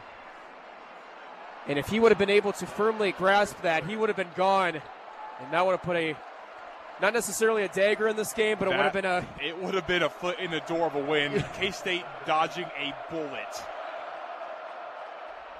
As Ward has some space, open on up. Ward crossing midfield to the 45, to the 40, and wrestled down at the 35. Trayshawn Ward breaking loose and springing to his longest run of the night. I tell you what, that was a momentum shifter in that play. What could have been a pick 6 turns out to be about a 50-yard run, and Kansas State sets up shop at the Kansas 35. Yeah, goodness, this has been a roller coaster of a drive for K-State. Fake handoff once again. Howard trying to find someone open. Fight for the ball, and that springs incomplete. Trying to find his receiver, Jaden Jackson. But good coverage from the KU secondary sets up 2nd and 10. You know, and that's not a bad decision by Will Howard. He's given his guy a chance one-on-one. You almost can't throw a pick there. That's not a bad decision per se. But one thing I'd like to see him do more often, I want to see him, I mean, his ground game has been great all season long. Really has been none of that tonight. If he can, and he had a lane there, he could have picked up a couple of yards. I want to see him get involved in the game on the ground. Howard has it in the shotgun, hands it off to Ward. Ward springing on open Not able to get anything much there on second down. Gets maybe 1 yard, and it's going to be 3rd and long for Kansas State. Right at the end of field goal range as well. Field goal range. So definitely could be 4-down territory with 9:30 remaining in the third quarter. And with some of Tennett's struggles throughout the season, you'd love to get this a little bit closer for him if you could. Howard's got 3 receivers far side. He's got a running back towards his right. Howard, here's the snap. Quick pass, connected to Sennett. Sennett rushes on forward and wrestled on down around the 20-yard line. But nice play there. Howard to Sennett, move the chains, 1st and 10, Kansas State. It's a very similar play to what we saw earlier in a case, I believe it was their second drive of the game when Ben Sennett just acting as a security blanket, stopping in the middle of the KU zone, right at the chains, and moving the sticks for a first down. Giddens has the ball once again, springs on open. He's got some daylight and rushes on first down for 9 yards. Nice play from Giddens, considering his strong day in the run game. And as we mentioned at the beginning of this drive, Kansas State try to get some runs in, slow this game down a little bit, get some of this noise, get some of this pressure out of the stadium. And what a response on this drive offensively for the Cats as they look to chip into the 11-point lead. Well, going back to the first play of the drive, I thought the booth was about to explode with the near what would have been a pick six. And then one play later, and K-State was firmly in KU's territory after the 52-yard run from Trayshawn Ward. So they've done a good job at riding the ship on this drive. Now you have a chance. I mean, K-State's been one of the best red zone teams in the nation. It's Big 12, yes, but the nation, I believe they're top 20. I think they're 80% of the time they get it into the red zone, they score touchdowns, which is a remarkable achievement. And KU's defense has really struggled in that front. So this is a time you have to take advantage of it. You have to put 6 on the board and then potentially go for 2 to make this a 3-point game. I completely agree. Taking advantage of a unit that doesn't do the best, as you mentioned, in the red zone. That's going to be all the key here on 2nd and 2. As there was an injury timeout, injured Jayhawk down on the field. He's able to get up and off the field. And the players are back after that injury timeout with the receiver in motion. Handoff is to Giddens. Giddens trying to find a lane, and he is stopped. DJ Giddens on 2nd and 2, looking to spring ahead for the first down. But it will be 3rd down and 2 now with no gain on the play. And it'll be interesting to see if K-State doesn't get this, if they'll decide to go ahead and go for it. I don't think you have to, considering you're down 11 and you're going to need a field goal at some point. So it'll be interesting to see what Coach Kleiman and Coach Klein decide to do. Howard in the shotgun. One receiver near side, who's now in motion. Keegan Johnson far side. Here's Giddens.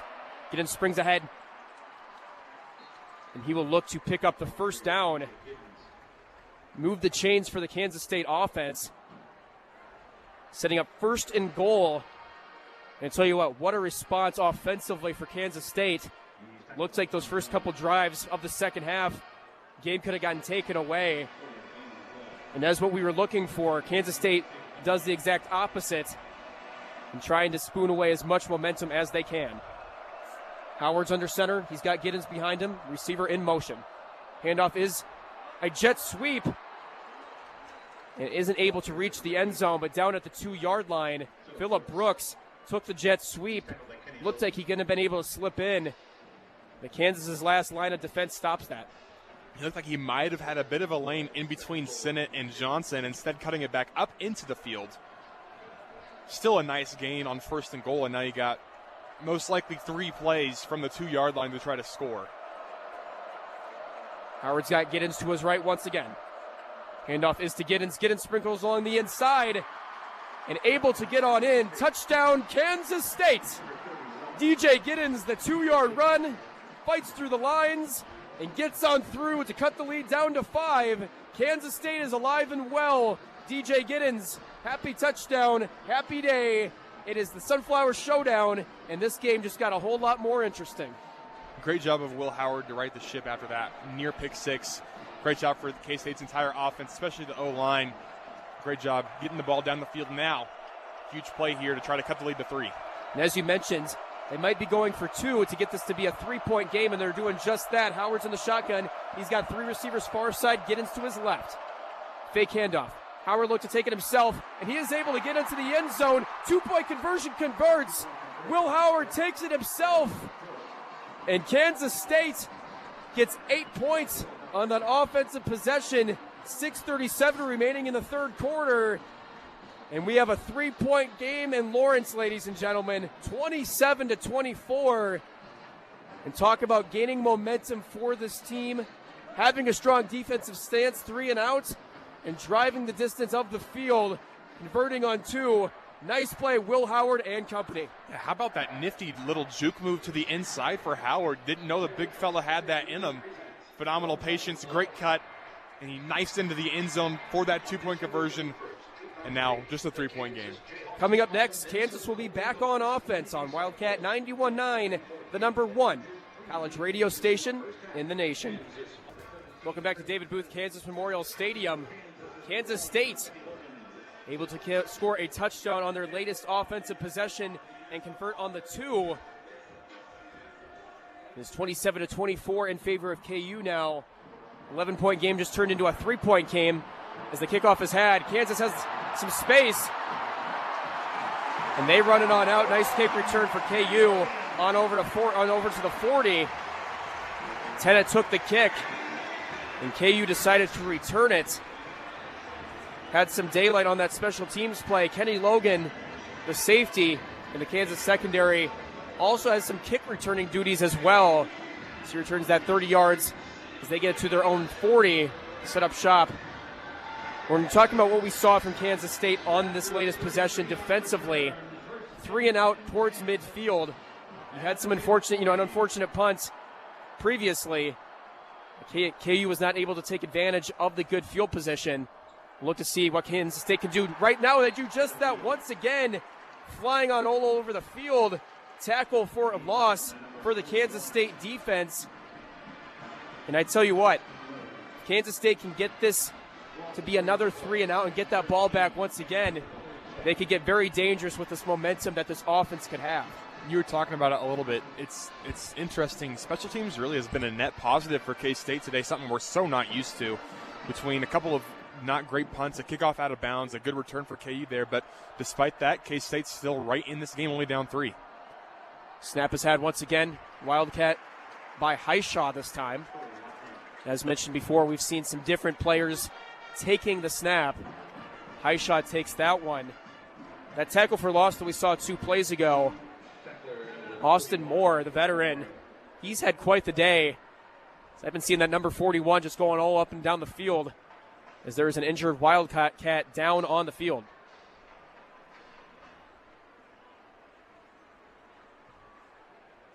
It will be 3rd and 13 for this Kansas offense. We will see what we have with this injury. Can't quite grasp who it is. There's some trainers around him. He's able to get up and back on his feet. It's Duke. It's Khalid Duke. That would not be a good loss for K-State. You got to hope that he's okay and can shake that off and come back in. It's a front 7 that's already, or I guess in K-State's situation, a front 6 with their 3-3-5, but it's a front 6 that's already wearing a little bit thin between Daniel Green being gone and then obviously losing Jake Clifton. You really couldn't afford to lose many more guys on that line. You're already running thin, so you got to hope he's okay and can shake that off and get back into the game. 3rd and 13 for the Kansas offense. Kansas State will look to force a second 3 and out and try to get themselves their offense back on the field. Kansas taking quite a while in the huddle as they just break the huddle. 3rd and 13, 5:12 remains in the third quarter. KU leads K-State 27-24 live in the booth in Lawrence, Kansas. Ballard in the shotgun. He's got 3 receivers far side. Here's the snap. Ballard has time. Trying to take advantage of his space. Has some pressure up front. Nobody's open. Tries to complete a pass. And that is going to be intercepted. Intercepted for Kansas State. Ballard running out of time. Kobe Savage gets the deflection. And Kansas State's defense holds on up and will get strong field position for their offense. What a play by the Kansas State defense and Kobe Savage. And this time the true freshman makes a really, really bad decision.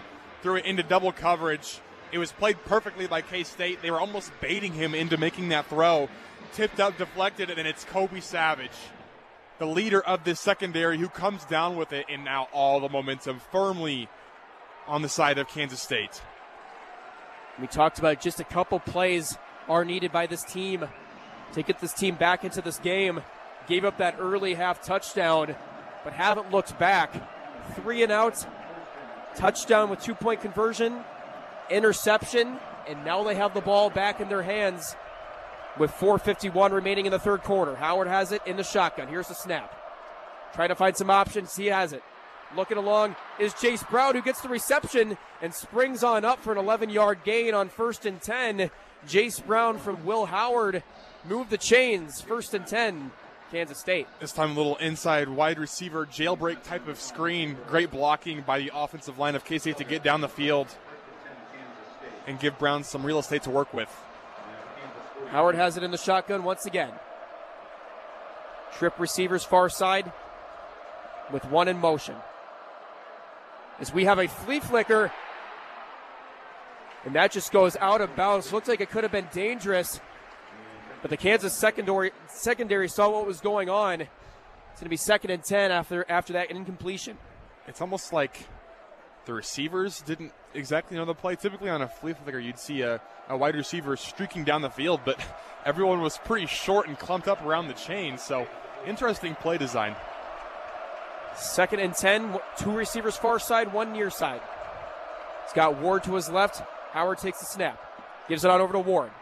Ward able to get some of those yards back for a short yard gain for the Cats. That is going to set up 3rd and 7 with 4 minutes on the clock. And here in no man's land, you might see them, if they don't get it on this play, to try to go for it on 4th down if it's manageable at all. Howard in the shotgun once again. Here's the snap. Kansas applying some pressure. Howard able to get it off. And intercepted. Howard intercepts the ball. And the first turnover of the game. Interception by Howard. He was looking for a flag. Well, I'm landed. Ben Sinnott was being wrapped up at the top of his route. That's, you could argue a lot of things from this game, especially early in the game, but that was definitely a missed call because Ben Sinnott was legitimately being wrapped up as he's trying to come out of his break. Definitely a missed call by the officials on that last play. Yeah, looking at the video board. And you could tell he was trying to get it to Sinnott as well, and it just sprang on out. Trying to get on over to Keegan Johnson as well. That is going to be a turnover. Kansas throws an interception. Howard just throws an interception. And the Kansas offense will be back coming up live on Wildcat 91.9. You belong. Welcome back to the booth for the 121st Sunflower Showdown. Kansas currently leads Kansas State 27-24. Will Howard just threw an interception. And the interception was caught by Mello Dotson, who had a very big interception in that Oklahoma game and the upset just a few weeks ago. We were talking at the break, Cole and I, we both agree there should have been a hold. Ben said it was being held up. Definitely a back and forth game, but we will see it 1st and 10 for Kansas on the 30. Ballard is in the shotgun. 2 receivers far side with a running back to his right. Looks to run to the right, flick it on out to Neal. Neal has some space and able to be down at the 44. Ballard took some space to run far side, flicked it on over to Neal, and Kansas is able to get the 1st and 10 after that play. And that time, Purnell, you got to realize that Austin Moore, he's going to take care of Ballard. So as long as you just take Devin Neal out of the play, he's not going to be able to get a good gain on that play. Instead, he sticks with Ballard a little bit too long, and Neal makes him pay for it. 1st and 10 on the 45.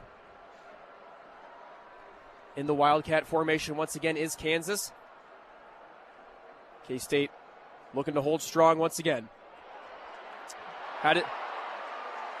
The play is had, and springing along for a strong gain and a 1st down is Devin Neal, who took the Wildcats snap and ran for an 11-yard gain. 1st and 10 for Kansas. K-State can't be on edge here, has to hold up strong defensively, especially these different varieties of plays we've seen in the running game.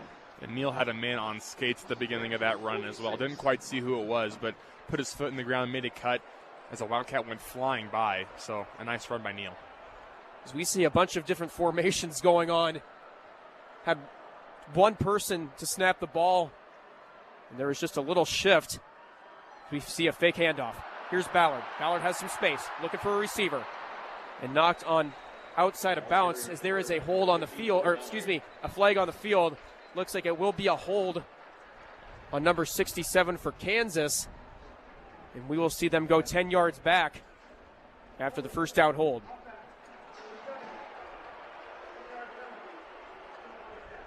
Looks like they got that one on Kobe Baines.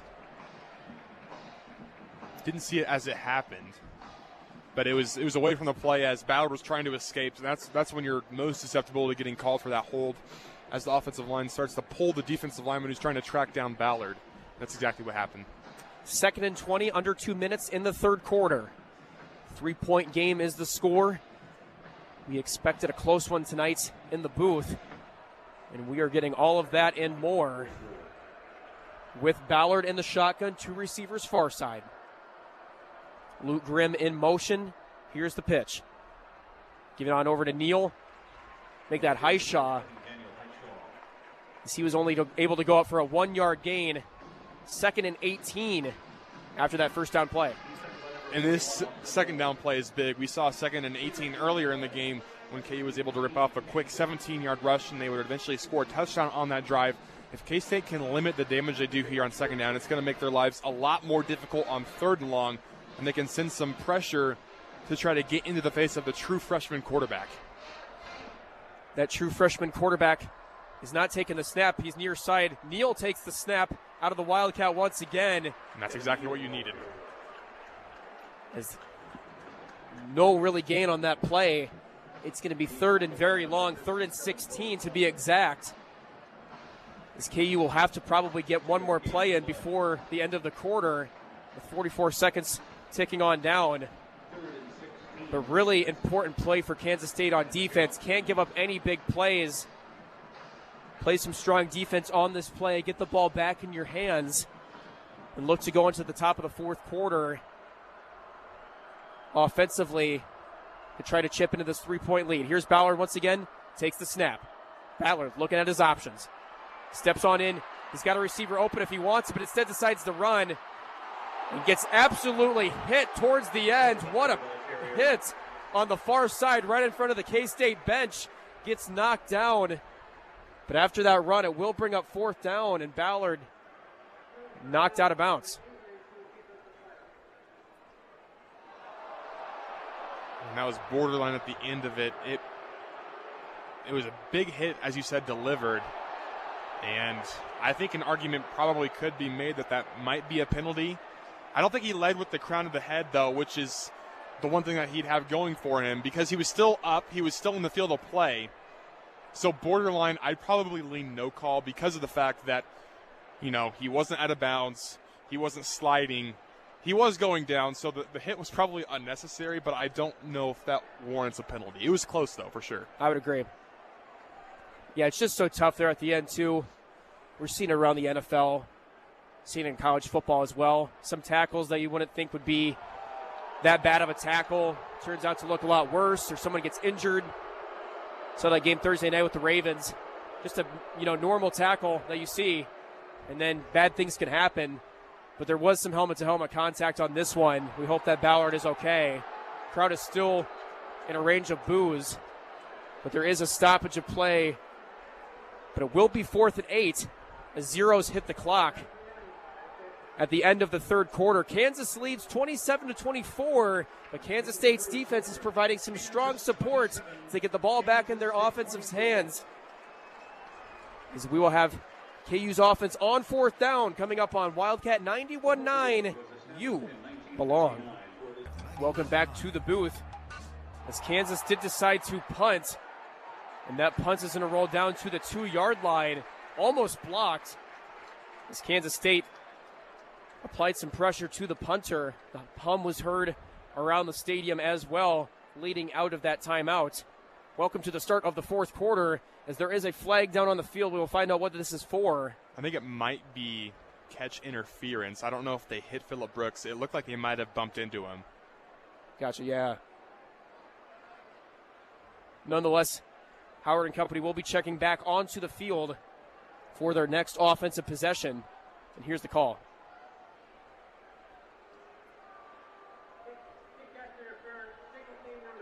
As there was catching interference off of that punt, 10-yard penalty will give the Kansas State offense some breathing room.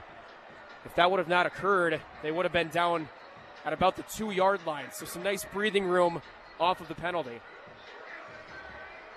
Yeah, Phillip Brooks was trying to fair catch that. He was surrounded by a posse of Jayhawks. There was about 4 Jayhawks around him, and they just bumped into him a little bit before he ever had the chance to actually come down with that catch.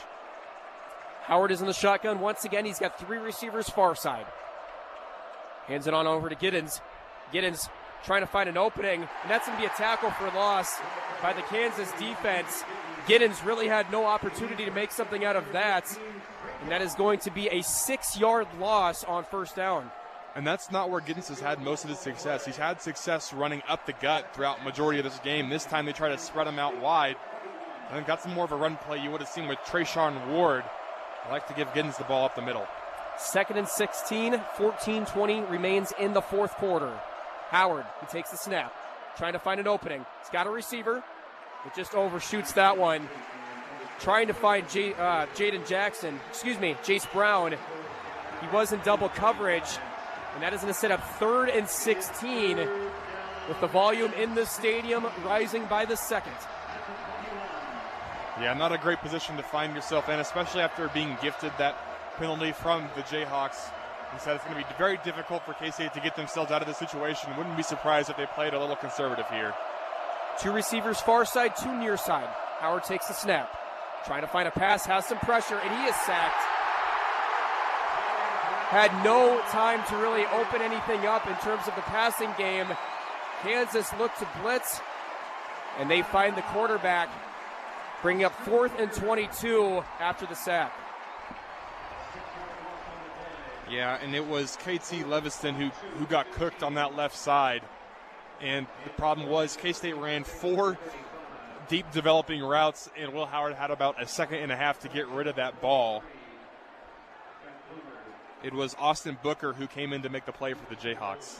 And we will look to see Bloomer try to punt this one a little bit better. He's had some not as good punts, and this one is definitely better, as it is dropped. It's dropped. Muffed punt. As Kansas was looking to receive, and it falls off of the player, scrum along the top beak of the Jayhawk. We will see who comes up with it. But a bunch of oohs and ahs from the audience in the stadium, and K-State says they have it. We will find out. We'll give you the call.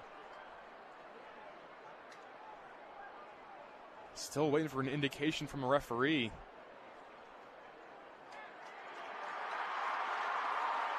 And they motion to K-State. K-State able to get possession after the muffed punt. Kansas looking to receive that.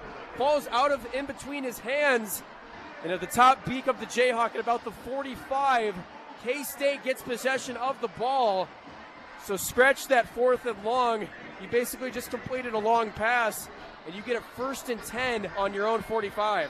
And again, it wasn't a great punt, but this time the failure to kick that ball deep actually benefits Bloomer, as it forces Wilson to come up to try to catch it, unable to do so. And now new life for the K-State offense. Under the bright lights, here's Howard. 2 receivers far side. He's got Giddens to his left. Handoff to Giddens. Just that same play we saw once again to no avail. As you mentioned, Giddens likes to run in between the tackles. He instead is trying to run it along the outside, and that's going to be a tackle for a 3-yard loss.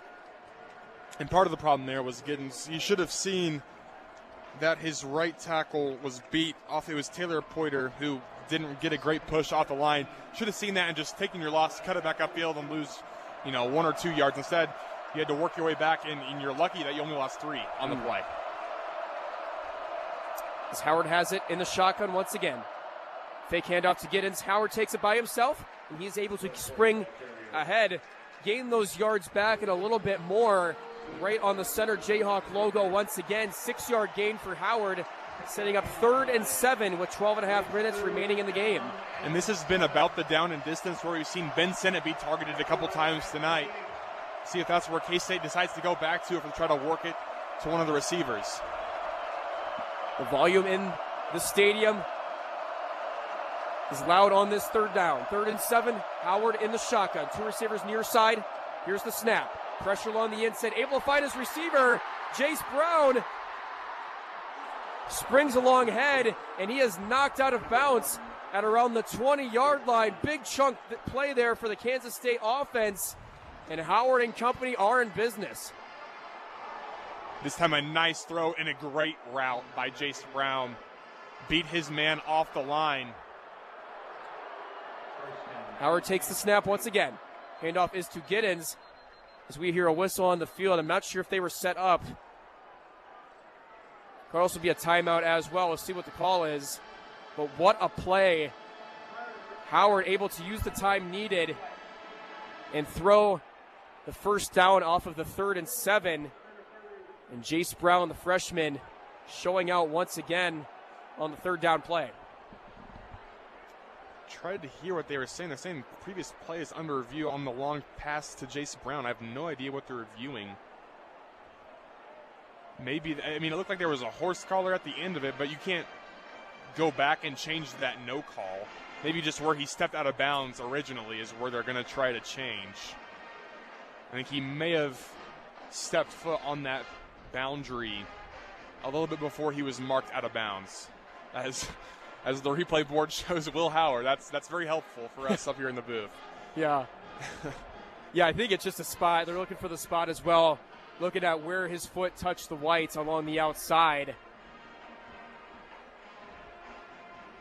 Yeah, I agree. They're not really playing the video well. I was going to say. It looked like he was out closer to, I don't know exactly what yard line that is, but I would guess either the 30 or the 35 is where they'll mark it back at. So I think that left foot is out of bounds. And again, can't tell exactly where it is on the field. But I would guess at the 30 or the 35 in KU territory. Regardless, it's going to be a 1st down, and regardless, K-State in business on this drive. You can see this with 11:44 remaining in the 4th quarter. Once you get to that 4th quarter, things become very situational. And the clock can either work in your favor or can work without your favor. And that's what's going to be really important, not only offensively here for Kansas State, depending on what they're able to capitalize on, whether that be a touchdown, whether that be a field goal. Time becomes a big factor. And after the refs just decided that they're going to spot it where they were. We thought it was going to be a little bit earlier on the field. But nonetheless, Kansas State converts on 3rd and 7. It's going to be 1st and 10 at the Kansas 23. And note that he did say stands, which means there just must have not been enough evidence to overturn that call. You couldn't necessarily see if that heel was down on the sideline or not, which is why I think they probably stuck with that call. The Cats have a fresh set of downs with 1st and 10. Howard in the shotgun, Giddens to his left. Looking towards his sideline for a play. Set it in motion. Here's Howard. Howard hands it off to Giddens. Giddens has some space. He's got some daylight. He springs on forward for about a 9-yard gain on 1st down. Talking about this clock, things become very situationally. Continuing this running game, controlling your own pace of play can be very important. And that's been the area of the field where DJ Giddens has thrived throughout this game. Another chunk play, 8 yards on that 1st down. Huge pickup for the Cats. 11 minutes are on the clock. So there's a receiver in motion. Howard with the fake handoff, has some time, looks to try to complete it. Completes a pass near side and able to rush for a few-yard gain is Phillip Brooks. Howard had some pressure behind him, but able to get that one out for about a couple yard gain. But it is 3rd down and 1 with 10:43 in the 4th quarter. Phenomenal awareness there from Will Howard to spin out of what would have been a sack and find his man in the flats with Phillip Brooks. Howard is in the shotgun, 2 receivers far side. He's got Giddens behind him, fakes the handoff. Howard, he's got some daylight, springs ahead into the end zone. Touchdown, Kansas State. Will Howard decides to take it himself, springs on through the lane, and Kansas State takes the lead once again, hits 30s on the scoreboard, and what a play for Howard and the Kansas State offense. And it's something we haven't seen a lot tonight, but finally they go back to Will Howard on the ground, somewhere he's been so successful on this season. Great job of Howard to find his way into the end zone, and on this one, you go back to the muff punt. What a momentum swinger that was, and now K-State with their first lead since earlier in the first quarter, I believe. And we were talking about before the game as well, forcing mistakes, forcing turnovers. The turnover battle is so important. We saw interceptions for both teams to start the second half. Kansas State able to take advantage of the muffed punt, and that translates to their first lead of the second half. Tennant's kick is up and through the uprights. The score now stands at 31-27 in favor of Kansas State. 10:22 is the time on the board for the game. I tell you what a play. Defense, special teams, offense. We've seen those all improve and heighten in the second half, and that rewards Kansas State with their first lead of the second half. Yeah, and it was a game that, even though K-State had a lead, they were up 16-13, and that was my mistake. It was the second quarter when K-State had their last lead, but even though they had that lead, it almost felt like they didn't, just because of the way KU was controlling the clock throughout that half. But with the momentum now back on their side, you see the special teams that we've come to know and love as they recover that muff punt after what was really a below par game of special teams for K-State, able to change the tides. And now with a 4-point lead in 10.5 minutes left, Sunflower Showdown is going to come down to the wire. Coming up next, Kansas with the ball on Wildcat 91.9. You belong. Welcome back to the booth. Landon Welch joined alongside Cole Duetschendorf. We have live coverage of the 121st Sunflower Showdown. Kansas State with their first lead of the second half off of the Will Howard QB run touchdown. As the ball is kicked up and out of the end zone for a touchback. Kansas State gets their first lead, as mentioned, of the second half. 31-27 is the score. But as mentioned, we expected this to be within one possession for the entirety of the game. It's a 4-point game right now in favor of the Cats. But the Jayhawks have the ball once again and will look to drive the distance as they set up shop on their own 25. And it's been the K-State defense that has been resurgent recently. Last couple of KU drives, 3 plays 6 yards, 3 plays -2 yards, and an interception. So back to that K-State defense that we've come to expect over the course of the season.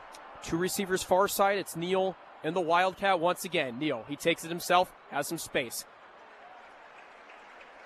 And there's a positive yardage play for Neal out of the Wildcat. He is able to spring ahead for a 6-yard gain. It's kind of fun. The play is called the Wildcat, announcing for the Wildcats. It's a mouthful with Wildcats today. And actually going back to that first half and then into the second, KU had scored on 4 consecutive drives. So it's been the K-State defense really that has put their stamp on this game. And now K-State with control. Ballard has it in the shotgun once again. Here's the snap. Hands it on over to Neal. Neal's got some space ahead, and he springs ahead for a first down. 2nd and 4 leads to 1st and 10. Move those chains. Devin Neal off the handoff from Ballard. And K-State's got to make sure to watch that clock. Not let Kansas run this down too much. Got to be very situational when you're talking about the fourth quarter. And Neal having himself a game, man. 18 rushes, 138 yards, and 3 touchdowns. He has been phenomenal for KU today. As Ballard is in the shotgun once again. Looks to a sideline for the play. Takes the snap. Runs near side. Looking for a pass. Able to complete along the inside. Juggle for the ball, but that is instead caught. Quentin Skinner for the Jayhawks moves the chains. Looks like from our angle up here that he was bobbling it a little bit, but able to bring that one down. And Kansas gets it into Kansas State territory after that play. And nice concept by KU, catching K-State in that cover two. Had a deep post to take both safeties. That opens up the middle of the field in the intermediate range. Nice catch for Skinner and a good throw from Ballard. 1st and 10, 8:24 on the fourth quarter clock. Ballard takes the shot, or takes the snap. Able to run, has some space. Chases on down 20-15, and sprung out of bounds is Ballard. Kansas State getting a little complacent. Kansas with some positive offensive plays right in a row consecutively, and Ballard moves the chains once again. At this time, K-State brought a blitz, but when they brought that blitz, they lost a little bit of their rushing lane integrity. They allowed Ballard to slip out of the pocket and pick up a first down with his feet. Ballard's in the shotgun once again. 2 receivers near side, 1 far. He's got Neal behind him. And a tight end in motion. Here's the snap. Fake handoff. Looking to try to complete a pass. Doesn't have very many options, and he is sacked. He is sacked. Kansas State providing the pressure. And Ballard goes down for a loss of 7 yards. What a play for the K-State defense. And Bo Palmer, in the absence of Jake Clifton, is playing a pretty good game. Comes up with the sack there and puts KU in a 2nd and long situation. Huge play by Palmer. Yeah, Ballard didn't look like he knew a lot what was going on. Didn't have a receiver open, didn't have much of a lane to run, and was tackled for the 7-yard loss. Here's 2nd and 17. Ballard throws the screen pass. On over to Neal. Neal gets the reception. Taken on down at about the 20-yard line is Neal. Still going to be a long 3rd down with 6:47 remaining in the fourth quarter. And this time just a quick swing pass, setting up somewhat of a screen for Neal out of the backfield. A couple of receivers out there trying to block for him, but K-State, they diverged on that play very quickly and stopped it before it could really ever get started. So a big defensive play by K-State on 2nd and long, and now a bigger play on 3rd and 15. As Ballard is back in the shotgun, he's got a receiver in motion. 3rd and long is our situation right now. Ballard trying to find a pass, has an open running lane, running ahead, and he is absolutely rocked. He is going to be tackled before the line of gain. He was absolutely murked as he was knocked on down. It's going to be 4th and 5, low tackle, and then tackled at the top as well. 4th and 5 after that 12-yard gain. My goodness, he ran in there with a full head of steam. It was Siegel who was able to chop him down. And now a huge play, obviously, on 4th and 5. Could be the play of the game. Kansas going for it on 4th and 5. Here's Ballard in the shotgun. Trying to find a pass. Has somebody, and that is intercepted! Intercepted in the back of the end zone. Ballard trying to find a receiver in the near side end zone. Picks that one off for his 2nd interception of the game. And Kansas State will take it at the 25 after the interception. What a defensive stance for the Kansas State defense. And Marquise Siegel, what a play. 2 plays consecutively, making the tackle on Ballard first on 3rd and 15, and then making a phenomenal catch. It didn't really matter too much because as long as you didn't allow KU to catch it, that's all you needed to do. But he's able to come down with the interception, and now K-State, all of a sudden, only 5.5 minutes left in this game. KU took a lot of time off that clock. That drive took 5.5 minutes. And so now time management becomes the biggest story of the game. Coming up next, Kansas State will be back on offense, looking to extend their lead. Live on Wildcat 91.9, the #1 college radio station in the nation. We are back in the booth for the last 5:33 of the 121st Sunflower Showdown. Last game in the current format of David Booth Kansas Memorial Stadium before the updates and improvements. Kansas State's offense is back on the field after Ballard's 2nd interception of the game. K-State's defense able to hold up strong, and Howard and company are back in business on their own 20. Howard's in the shotgun, handoff to Giddens. Giddens springs along head and goes for about a 5-yard gain on the play. Well, I expect Kansas State to probably run a lot going forward, try to chew down a lot of this clock. Yeah, I was just about to say, it is Giddens' time. If there ever was a time for Giddens to shine, it's right here on this drive. You need a workhorse back to put this game away. Where do you turn to? DJ Giddens. 2nd and 5 from their own 25. Howard's got running backs next to him. Hands it on over to Giddens once again. Giddens is tackled on down once again. Able to get just a couple more yards on 2nd down. It's going to be 3rd and short as we hit under just 5 minutes in the 4th quarter. Expect Kansas State to also be conservative on this as well. Don't want to give up a turnover or anything like that as they keep looking at the clock running down. It's a great time to use your phenomenal offensive line and just push forward to get this first down. Howard hands it, or takes it himself, and springs on head for the first down. Nice play for Howard with his legs once again. Talk about moving those chains. First down, Kansas State. Yeah, it's a good job of Howard not panicking when his original lane wasn't there, but bouncing it back up into the field, picking up enough yards for that first down. And now K-State in their 4-minute offense just trying to end this game and go home. Go back down I-70 to Manhattan. Howard is in the shotgun. He's got a running back behind him. One receiver far side, one near side. Here's Howard. Takes the snap. Hands on over to Giddens. Giddens has some space and springs ahead for about another 4-yard gain on the play. 3:44 remaining in the 4th quarter. Another great run by Giddens on first down. It's those first down runs that pick you up 4 or 5 yards that allow you more freedom on 2nd and 3rd down, especially in this situation when you're trying to matriculate the rest of the time off that clock. Now under 3.5 minutes remaining in this 4th quarter. A sold-out David Booth Kansas Memorial Stadium for tonight's Sunflower Showdown. As K-State has it 2nd and 5. Howard's in the shotgun. He's got Giddens behind him once again. K-State looking to chew up as much clock as possible. Here's the snap. Giddens has it once again with the run, and he fights ahead, and it's going to be a first down for Kansas State. Talk about using that offensive line to the advantage. They pushed Giddens about 2 or 3 yards there to pick up that first down. You know, and they're nicknamed Beef, and for good reason. You got a lot of beef on that O-line pushing behind Giddens. And that organized, really just ball of flesh that is the K-State O-line, giving Giddens enough momentum to pick up that very important first down. 2.5 minutes left. Giddens to the right of Howard once again.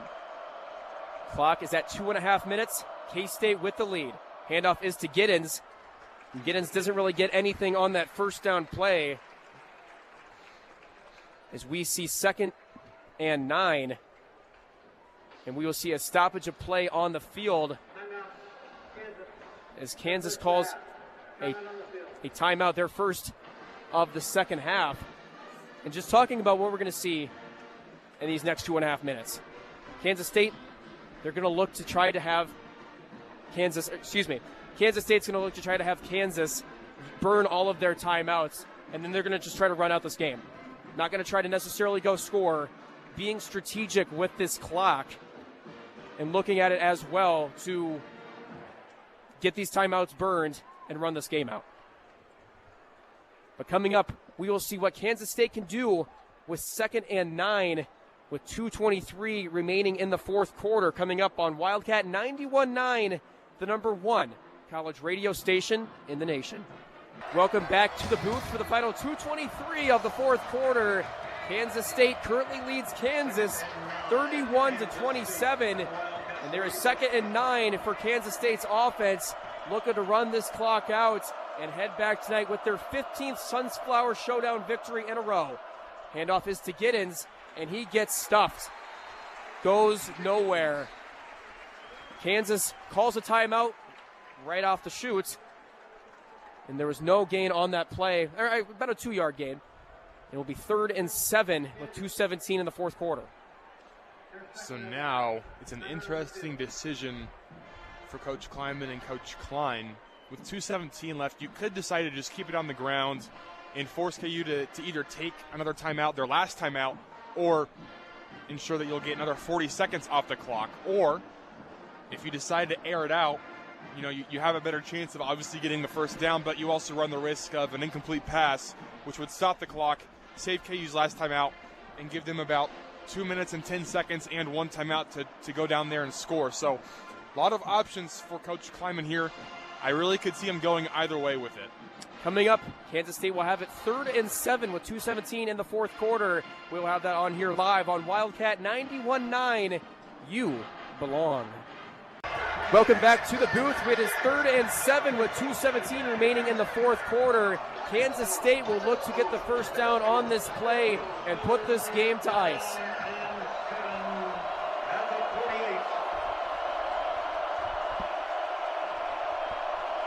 Third and 7, 2:17 on the fourth quarter clock. Howard's in the shotgun, trying to find a pass. He will throw. Passes along the far side, and that will be completed. Move the chains for Kansas State. What a play. Moving the chains, and Kansas State can look to run out this clock. And that, it doesn't necessarily seal it just yet because it was out of bounds.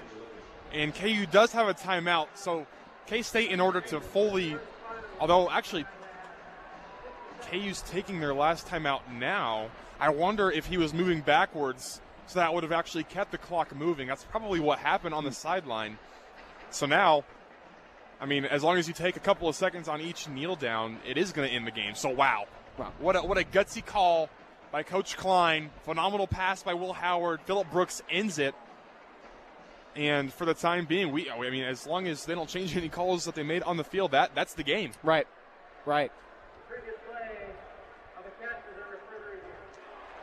And the catch is now under further review. They're going to be looking at the catch as well. From our angle, it looks like that was in. Maybe seeing if he maintained control all the way through the play. I don't think it's a question of his feet. I think he was definitely in. Mm-hmm. And it looks like the ball might have been moving. Yeah. That could be a game changer, too. There's about 2 or 3 different avenues that this could go down. But that's the suspense that you have when you're viewing, when you're tuning in, when you're talking about a good old-fashioned Sunflower Showdown. It has been a treat tonight in Lawrence, Kansas. And this game, with 2:11 yet, still has a long way to go in this fourth quarter. And especially if they determined that that ball was moving, then all of a sudden, although the problem is KU still took their timeout, so they're out of timeouts. Yeah. But all of a sudden, two minutes left. You know, the odds are stacked against you. You've had 4 consecutive drives that have ended with no points on the board, and you have a true freshman quarterback against what's been a very stout defense throughout the season, but you have a chance to win it. Whereas before, I mean, the game was over. It was signed, sealed, and delivered, and instead, potentially, if they do decide that ball is moving, we don't have the greatest view of the scoreboard, to be honest, so I can't tell if there's movement. But if there is movement, that would be incomplete, and that would give Kansas the ball after a punt from K-State. So we are still awaiting the call from the refs and the instant replay. They keep showing it up on the video board. It's hard to see with the angle that they're showing and where we are in the stadium. But definitely that could be the call of the game. Here comes the ref with the call. Could be a game-altering call as well with what they decide to come up with. But if they are able to convert on third down through the air, as you mentioned, what a gutsy call by Coach Klein, moving the chains. If this is able to be completed in bounds as well, could look to run out the clock. KU did call a timeout, so the clock will stay. The KU is almost out of timeouts as well.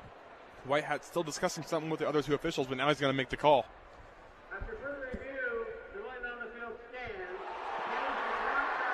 And the ruling on the field stands. If you heard what the ref had to say, is going to be a completed pass. Move the chains for the Kansas State offense. And Kansas State can look to put this game on ice. So again, still couldn't.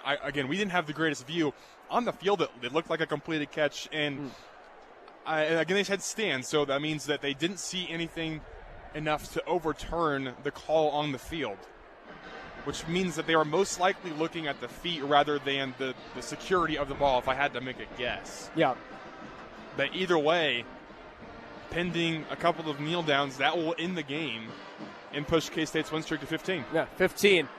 And I tell you what, a game where Kansas State in the second half, third quarter, was down by as much as 11.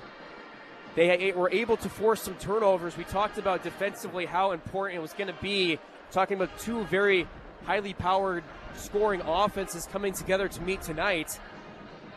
And Kansas State's defense and special teams made some big plays to get them back into this game, put them into position to take the lead once again.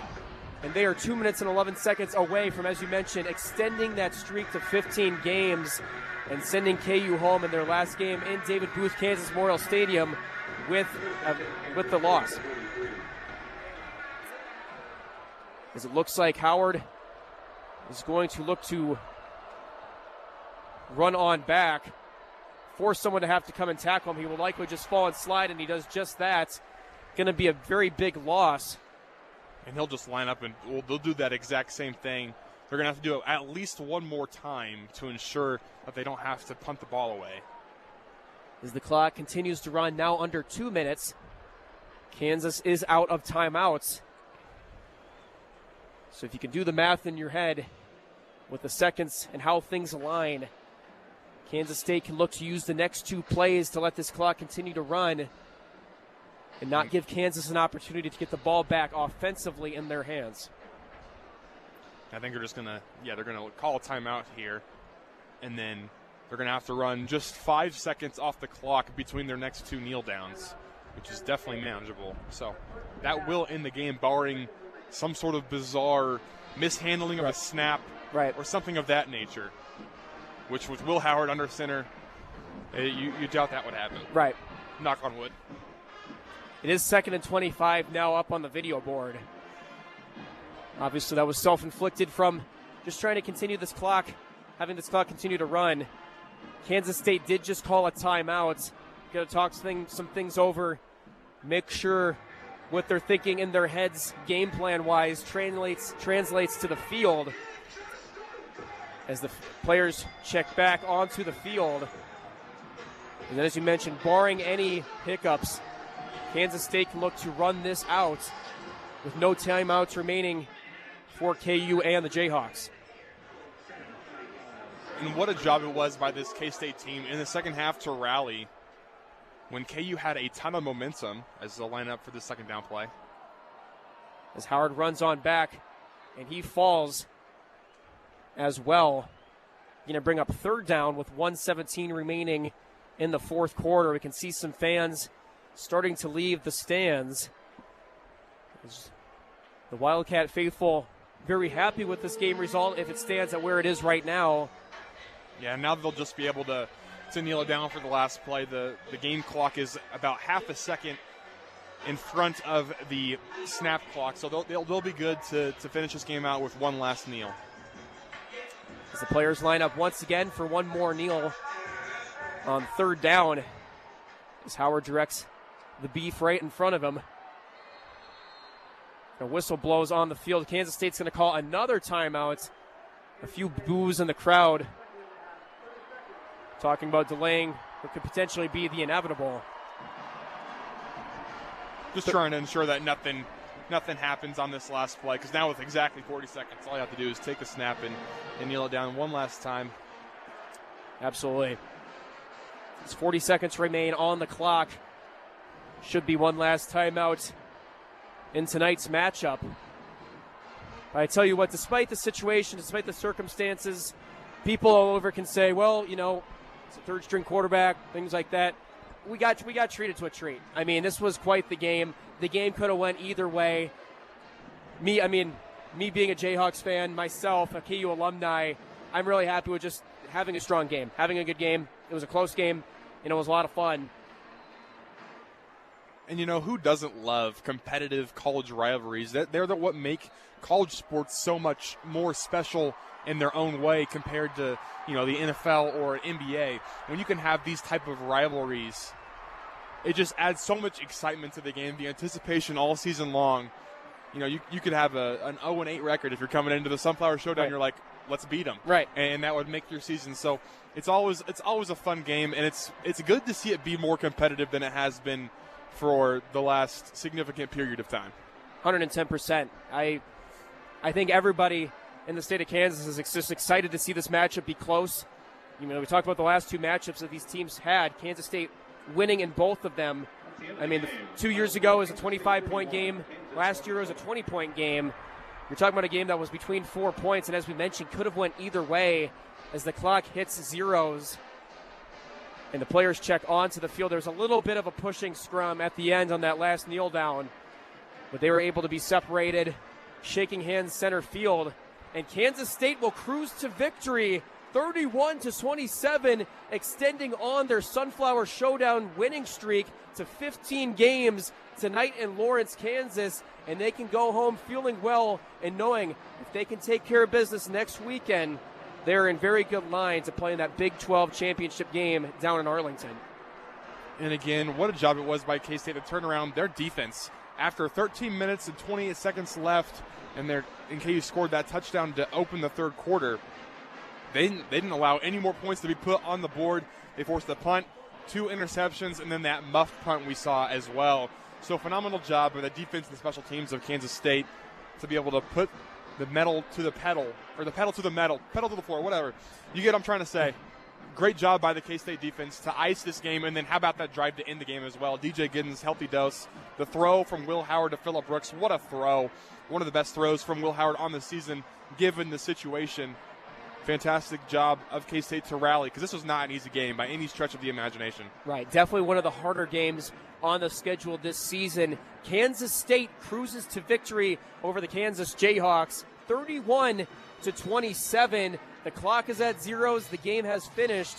And thank you very much for tuning in tonight to the 121st edition of the Sunflower Showdown. Landon Welch joined alongside Cole Duetschendorf calling tonight's game for you. We all hope you drive home safe tonight. We appreciate you all tuning in, and we will send it back to our post-game show back in McCain Auditorium with our crew back in Manhattan. We thank you all very much for tuning in. From all of us here in Lawrence and for our crew back in Manhattan, we appreciate you all tuning in. Have a great night, and thank you very much for tuning in to the 121st edition of the Sunflower Showdown, live on Wildcat 91.9, the #1 college radio station in the nation.